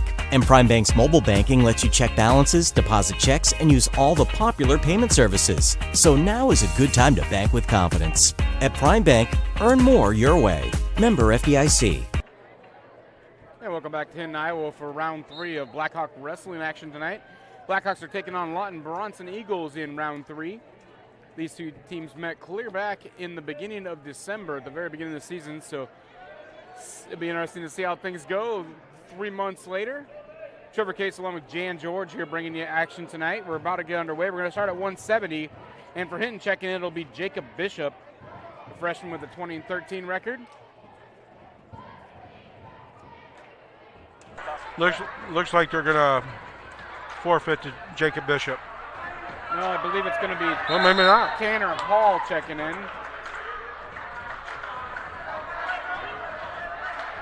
Tanner Hall is a junior, comes with a 9-11 record. So Bishop of Hinton versus Hall of Lawton Bronson. And we're underway in the 3rd round and final duels of the evening. Final duels of the season, actually, as the Blackhawks wrap up their dual portion of the schedule tonight. Jacob Bishop with an early takedown, 2-0. And Bishop leads 2-0 over Hall of Lawton Bronson. Regular season closes out Saturday at Kingsley. If you're a Blackhawk wrestling fan, you can check out the KP invite. That'll wrap it up for the regular season, as the Blackhawks will head to sectionals the week after, and hopefully a few will advance to districts and state beyond that. But first things first, we'll wrap up the dual schedule tonight as Hinton takes on Lawton Bronson. Bishop leads 2-0, 1:20 to go first period over Hall of Lawton Bronson.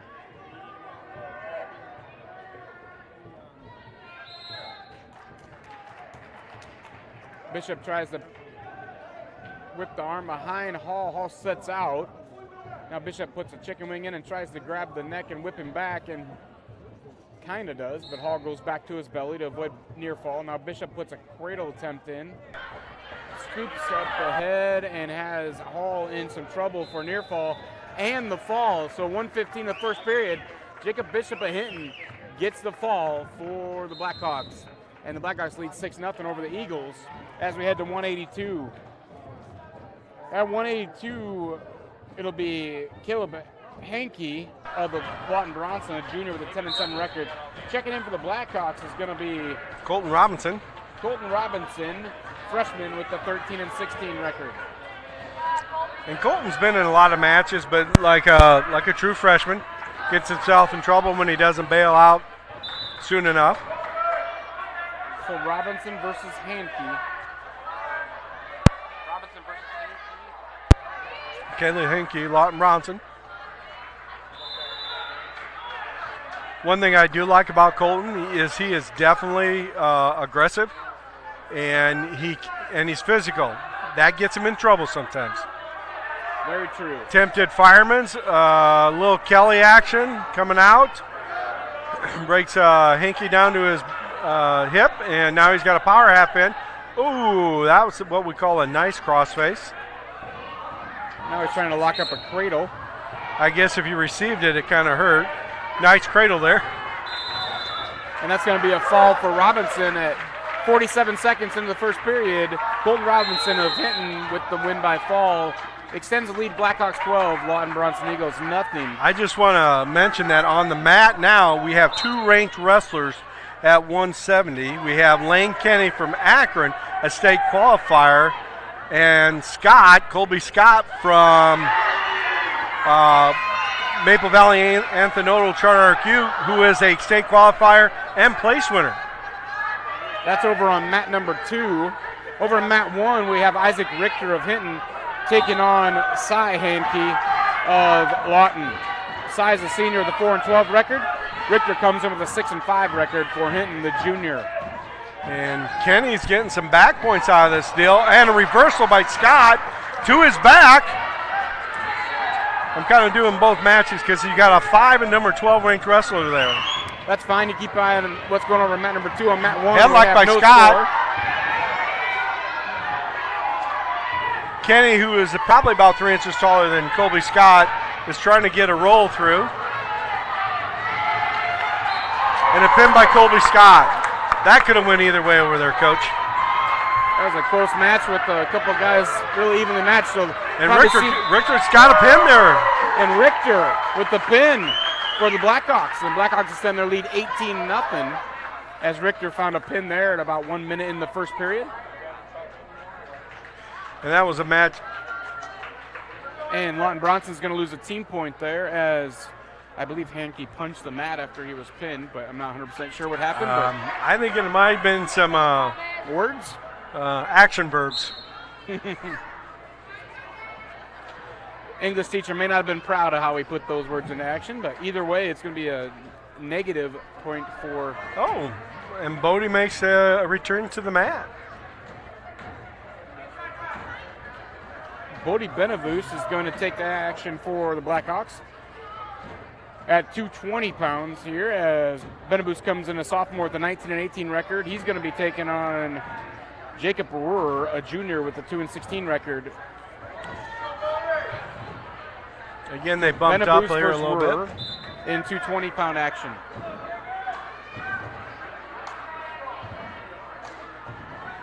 They must feel confident putting Bodie out there. He's been dinged up a little bit, and we're getting towards sectionals. We're a week from sectionals.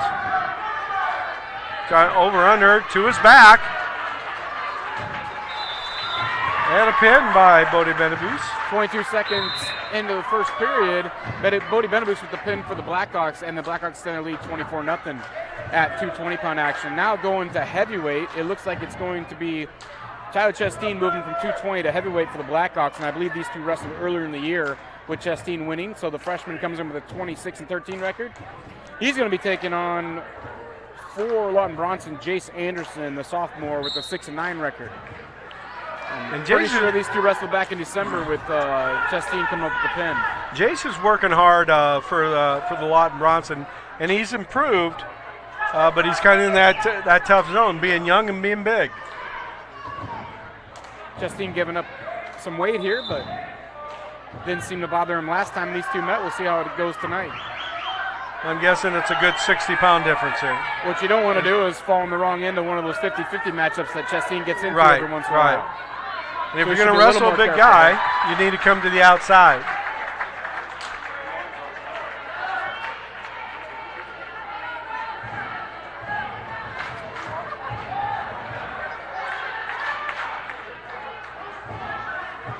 Heavy hands by Anderson and Lawton. Got a frustration line. Deep shot by Chasteen, who follows right up, climbs the tree, and puts Jace Anderson on his back. That was a beautiful setup, beautiful shot. And not Climb exactly the tree. what you would expect from a 220 moving up to heavyweight, but I believe something like that happened last time. That was a good shot. And at 45 seconds in the first period, Tyler Chasteen wins by fall to extend that lead 30-0 for the Blackhawks. I was impressed with that shot, but I was even more impressed with the fact that Chasteen followed right up the tree, as I call it, looking for that branch, a.k.a. the arms and the head in a half, and kept him on his back. Too often they get that takedown and they stop. It'll be interesting to watch the rest of that career as Chasteen, just a freshman, develops. He does a lot of things really good, and some of it's instinctual like that.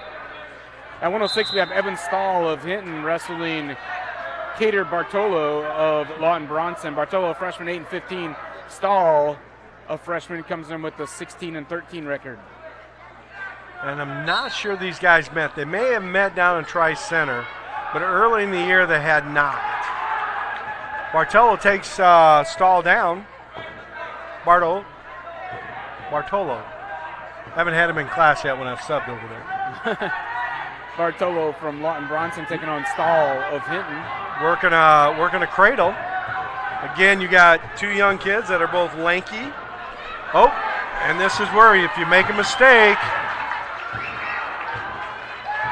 you got a reversal and back points. The only thing is, the difference between heavyweight and 106 is you can make a mistake sometimes and survive. Right. And there we go. We got a half, deep half in, and a pin. Evan Stahl of Hinton's going to pick up the win by fall at 59 seconds into the first period to extend the Blackhawk lead 36-0 over Lawton Bronson. So Blackhawks trying to close out the dual season in good fashion, leading 36-0 here as we head to 113. You happen to know the record for Hinton? I do not. Well, they've lost at least 4 duels. 2 to Akron, Westline, Lamar's, for sure. Yeah, there was a dual tournament thrown in there. I'm not sure exactly the final score. It's a 113 for Lawton Bronson. That's going to be a win by forfeit for Kellum Grimsley. The sophomore is going to move to 10-16 on the season, and it's 36-6. It should be. Our scoreboard says 5 for some reason, but unless they've changed the scoring rules, that's 36-6. Well, you know, when we're on this side of the Mississippi, we sometimes add just a little bit different.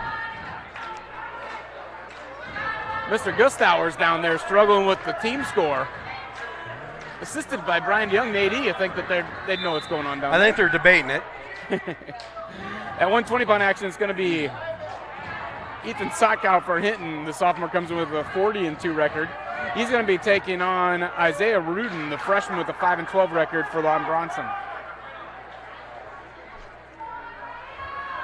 A nice shot there by Ethan, a nice lift, looking for that half.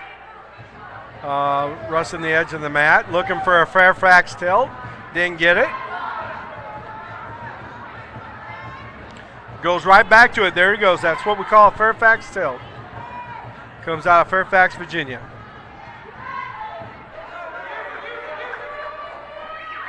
So Sotkow quickly up 5-0 here, 45 seconds into the first period. Looking for the fall now. Looking for the John Case death cradle. He's not going to. Oh, there he goes. The John Case death cradle. And he gets it. Sotkow with the fall is going to extend the Blackhawk lead 42-6. Your scoreboard says 42-5, but it is definitely 6 with the forfeit at 113.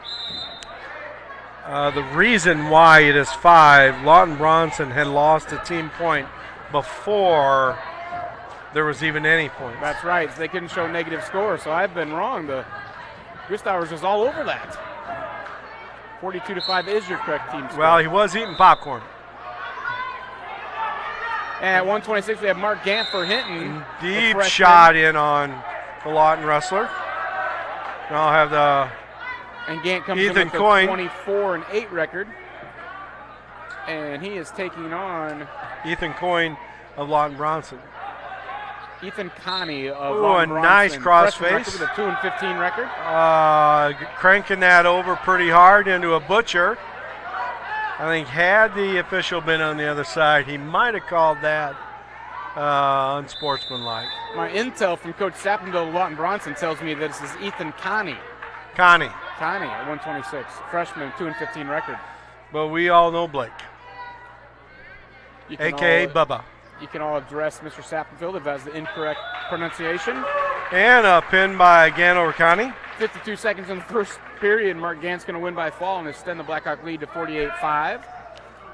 As we'll head to 132-pound action. It'll be Gage Morgan of Hinton with a record of 29-14. He'll be taking on Dominic Smith of Lawton Bronson, a freshman with a 2-9 record.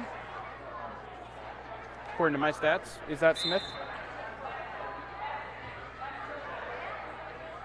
We are in the area of Iowa where the internet is slower than dinosaurs. No 5G here in Hinton, Iowa? No 5G. Dominic Smith, yes. And what year is Dominic? Dominic Smith is a freshman. He's a nice-looking kid. I mean, he's got. I think I wonder if these two met earlier in the year. I was trying to look up that duel on track wrestling. I couldn't. Nice deep double by Morgan. One thing about Lawton and Hinton is they're both really pretty young, except for Matt Peters and Brock Mitchell.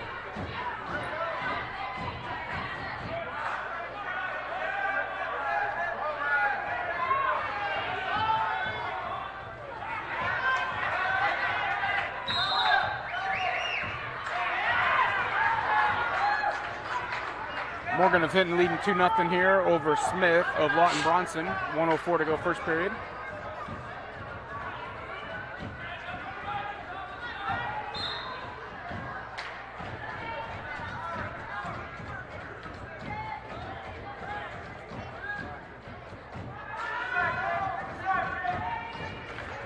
Morgan trying to get the seatbelt ride going here, trying to pull that behind his back, looking for a fall or near fall.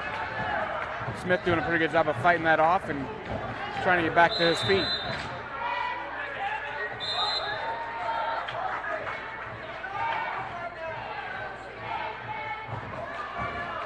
So Morgan continues to lead 2-0 here as we have 38 seconds to go first period. Smith in the referee's position. Morgan resumes his top position, and we're back underway in the first period.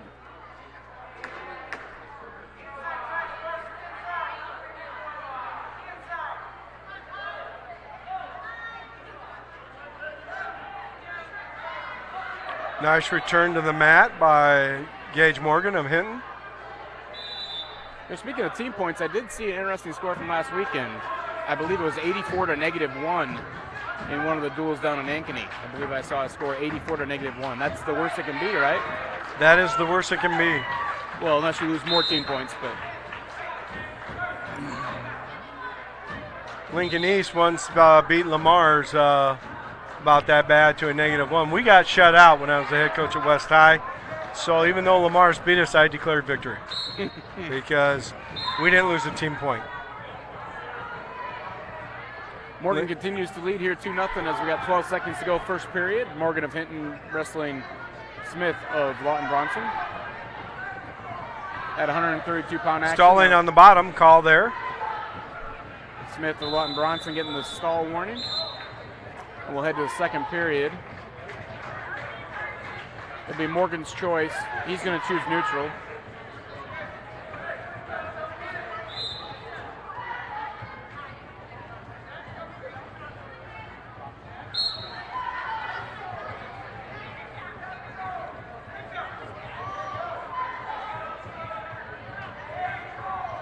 Morgan in on a double shot. It's going to finish that for the takedown and 2. And he extends his lead to 4-0 here with 1:40 to go second period. Now out of bounds, they'll reset in the middle. Over on mat 1, it looks like Akron Westfield leads 12-6 over the Rams.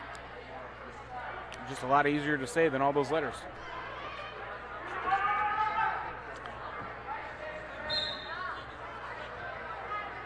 Oh, SpaghettiOs.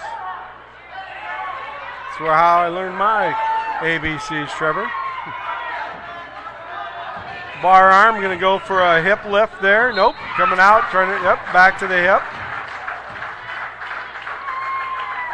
Gage Morgan is using a tough, heavy ride to keep Dominic Smith pinned to the mat there.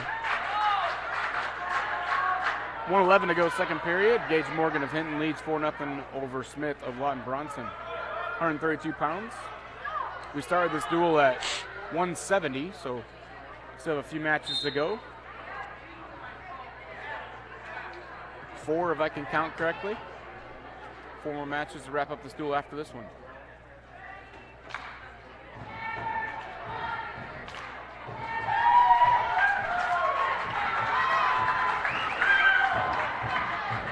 And over on mat 2, Akron Westfield extends their lead to 24-6 through the heavyweights over the Rams. Morgan still riding pretty tough.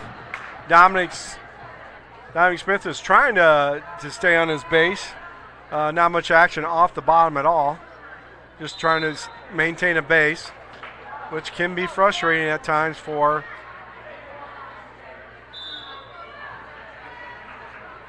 blood time there. While we have blood time, we'll take a commercial with them. You're watching Full Judge Solutions coverage of Hinton Blackhawk Varsity Athletics. We believe in service. That means providing no-limits internet to more than 20 counties in Northwest Iowa. For more than 30 years, EverTech employees and their families live in the communities we serve. We're your neighbors and friends. And EverTech has been there when others haven't. And we continue to invest, build, and upgrade our network. We understand that rural Iowans deserve great internet too. It's who we are. EverTech is internet made easy. No contracts, no hidden fees, and best of all, no limits. EverTech.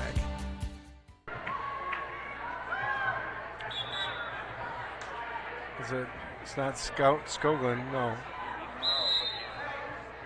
It's a freshman, wasn't it?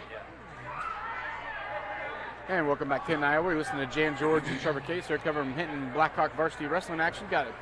Blood time cleaning up the mat here. We'll be back underway in a second here. In the 132-pound match, Blackhawks lead 48-5 in the duel, and Gage Morgan Hinton leads 4-0 over Smith, Lawton, Bronson in this particular match.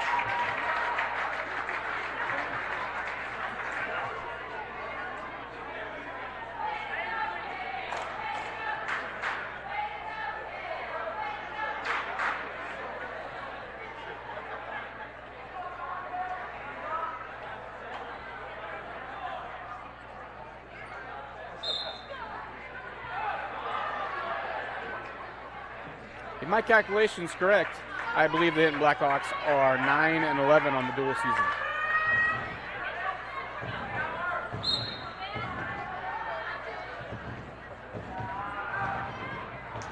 Morgan of Hinton continues to lead with 15 seconds to go second period over Smith of Lawton Bronson. Oh, a nice little hip lift there and stuffed the head. And Smith was able to come out from that and get back to his belly. So at the end of the second period, it's 4-0. Gage Morgan of Hinton leading Dominic Smith of Lawton Bronson. 11-11 because they went 2-0 opening night at Lawton. And those matches weren't in here, so Hinton should be 11-11 on the dual season. Not too bad for a team of freshmen and sophomores. Yes. Morgan to his feet.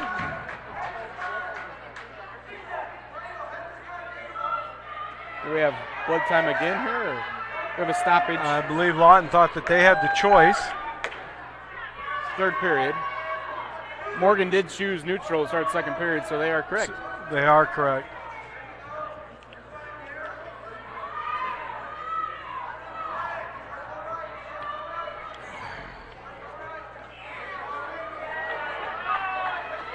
So we resume third period play here, and it's going to be Smith's choice from Lawton Bronson.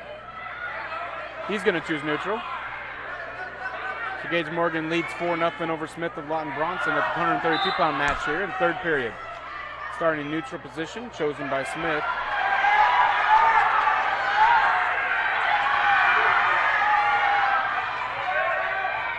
Morgan in with the shot. Smith to the crossface to counter that shot.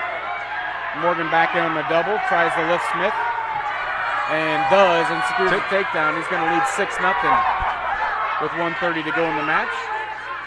Morgan's got a good heavy ride on him right now. Working for wrist control.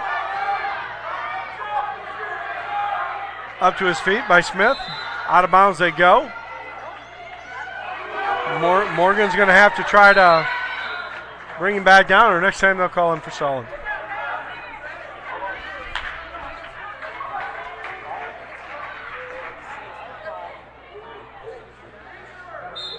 A lot of these matches tonight were all sectional previews, weren't they? Aren't these three teams all in the same sectional? If not sectional district, for sure. Akron is north and everyone else is south. Okay. I believe Hinton goes to Woodbury these are all sectionals. Maybe Medgar Valley might go south, but I kind of doubt it. Oh, a little bar arm action. Got Dominic Smith over on his back. And a pin was called at 53 seconds of the third period. So at 5:07, a pin for Gage. I'm glad you did that math. It wasn't cooperating in my head. The Blackhawks are going to extend the lead to 54-5 as we go to 138 pounds. For the Blackhawks, it'll be Michael Luch. The freshman comes in with the 25-13 record. He's going to be wrestling Brock Mitchell, a senior with the 15-12 record coming into tonight. And this could be a good matchup as Brock Mitchell came within a match of making it down to state last year in his district competition. And I believe an earlier duel, Mitchell was up at 145. Nice little high crotch action. Almost takes Michael Luce back to the mat. Out of bounds. Mitchell will lead 2-0 over Luch of Hinton.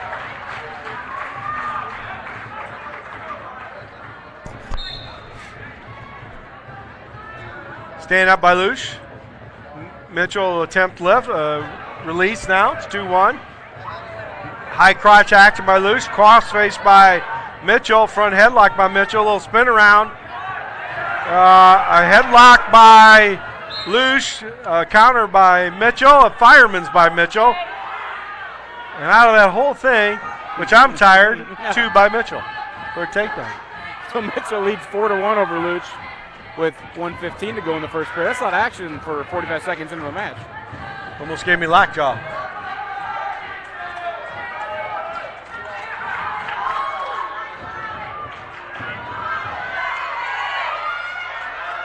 You should be well rested. The board meeting didn't go into the wee hours of the night last night. It seemed like a normal linked one.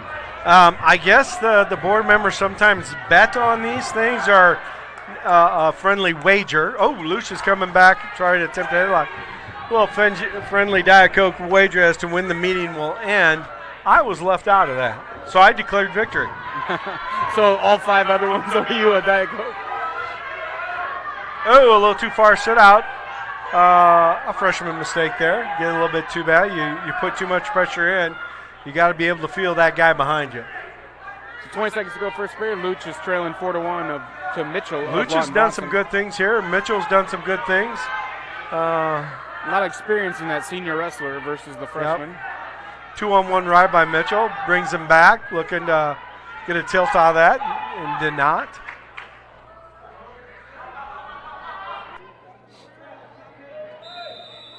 So at the end of the first period, it's going to remain 4-1 in favor of Mitchell over Luch of Hinton. It will be Luch's choice. He's going to defer. It'll be Mitchell's choice. He's going to choose Mitchell's neutral. going neutral. Why wouldn't you? You scored 2 takedowns off the feet. And he right away on a shot again. This time Luch defends that. Oh, comes up with the headlock and gets it. He's got it now. He's got it tied, but he's got to sit with that or he's in trouble. So yeah, he's gotten his legs. He's got a 4-1 move there, so it should be 7-5, 7-6.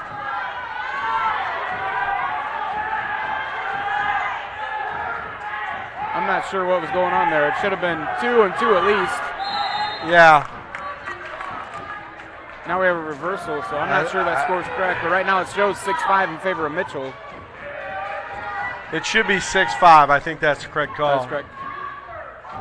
It was 4-1, so he must have got 2-2 back near fall for Luch, and then the reversal by Mitchell. Luch has got to keep wrestling, or he'll, that tends to be a freshman thing. Sometimes they stop wrestling for a while to take a breather, and that's when they get turned by these more experienced wrestlers. Luch is working back to his base, up to his feet. Oh, sits right, comes all the way around, gets headlock to his back.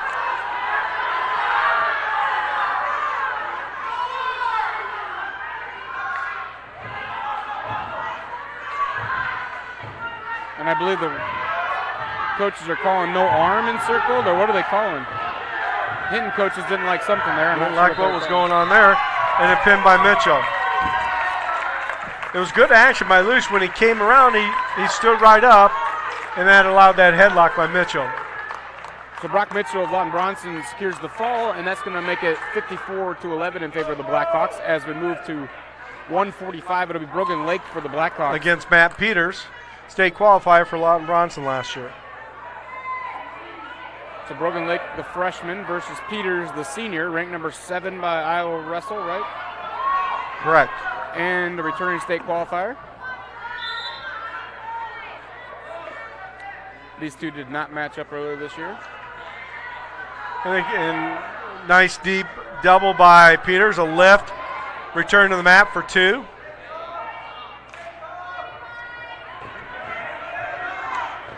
Intentional release by Peters. Out of bounds. Class act there by Peters, who could have really lifted and smoked him, so to speak.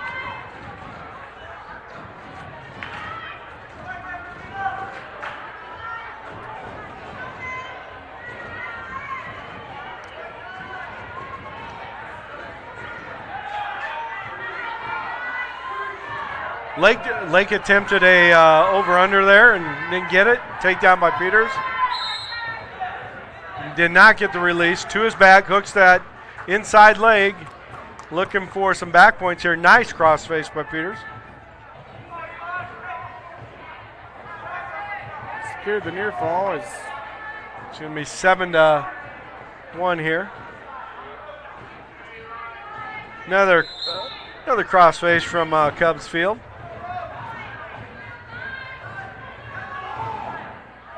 Call that a Wrigley home run. Peters going to release Lake back to his feet here, so it'll be 7-2. Deep double by Peters. Takedown on Brogan Lake. Nice crossface again. Riding heavy here now. Brogan's a fighter, though. He keeps trying to come up, keeps doing what he's supposed to do. May not always work. You got Lawton Bronson's best wrestler there. A little Fairfax tilt there action himself.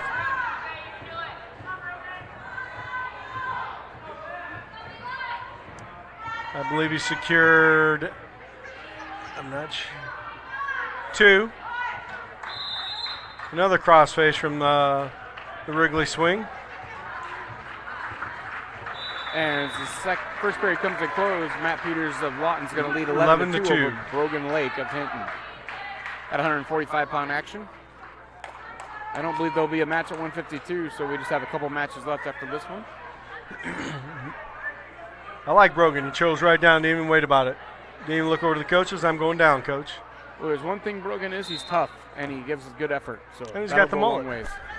And he has a nice mullet. Little tilt action there, a little back bow, not quite. True back bow would be illegal. It's going to be 14-2. Now this is where Brogan needs to ball up here. Working for a spladle. Banana splits, I believe. Oh. Now we go right into the guillotine. There he goes. Now he can lock it up.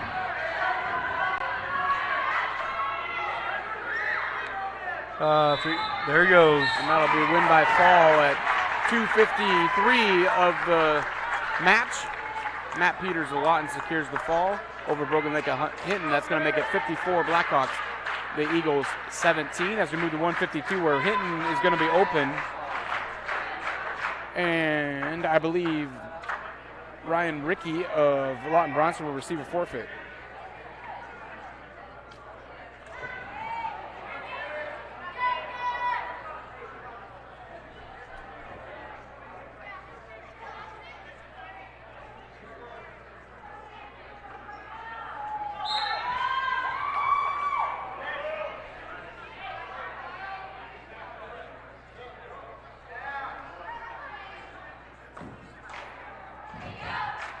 And this will be the last so we'll be last match of the evening coming up. So it's going to be Gabe Anderson of Hinton, the freshman, taking on, I have it written down somewhere, Colin Dunnington, a sophomore from Lawton Bronson. At least that's my intel, again from Coach Sappingfield, pre-match. Well, he had Crowder on the back, unless...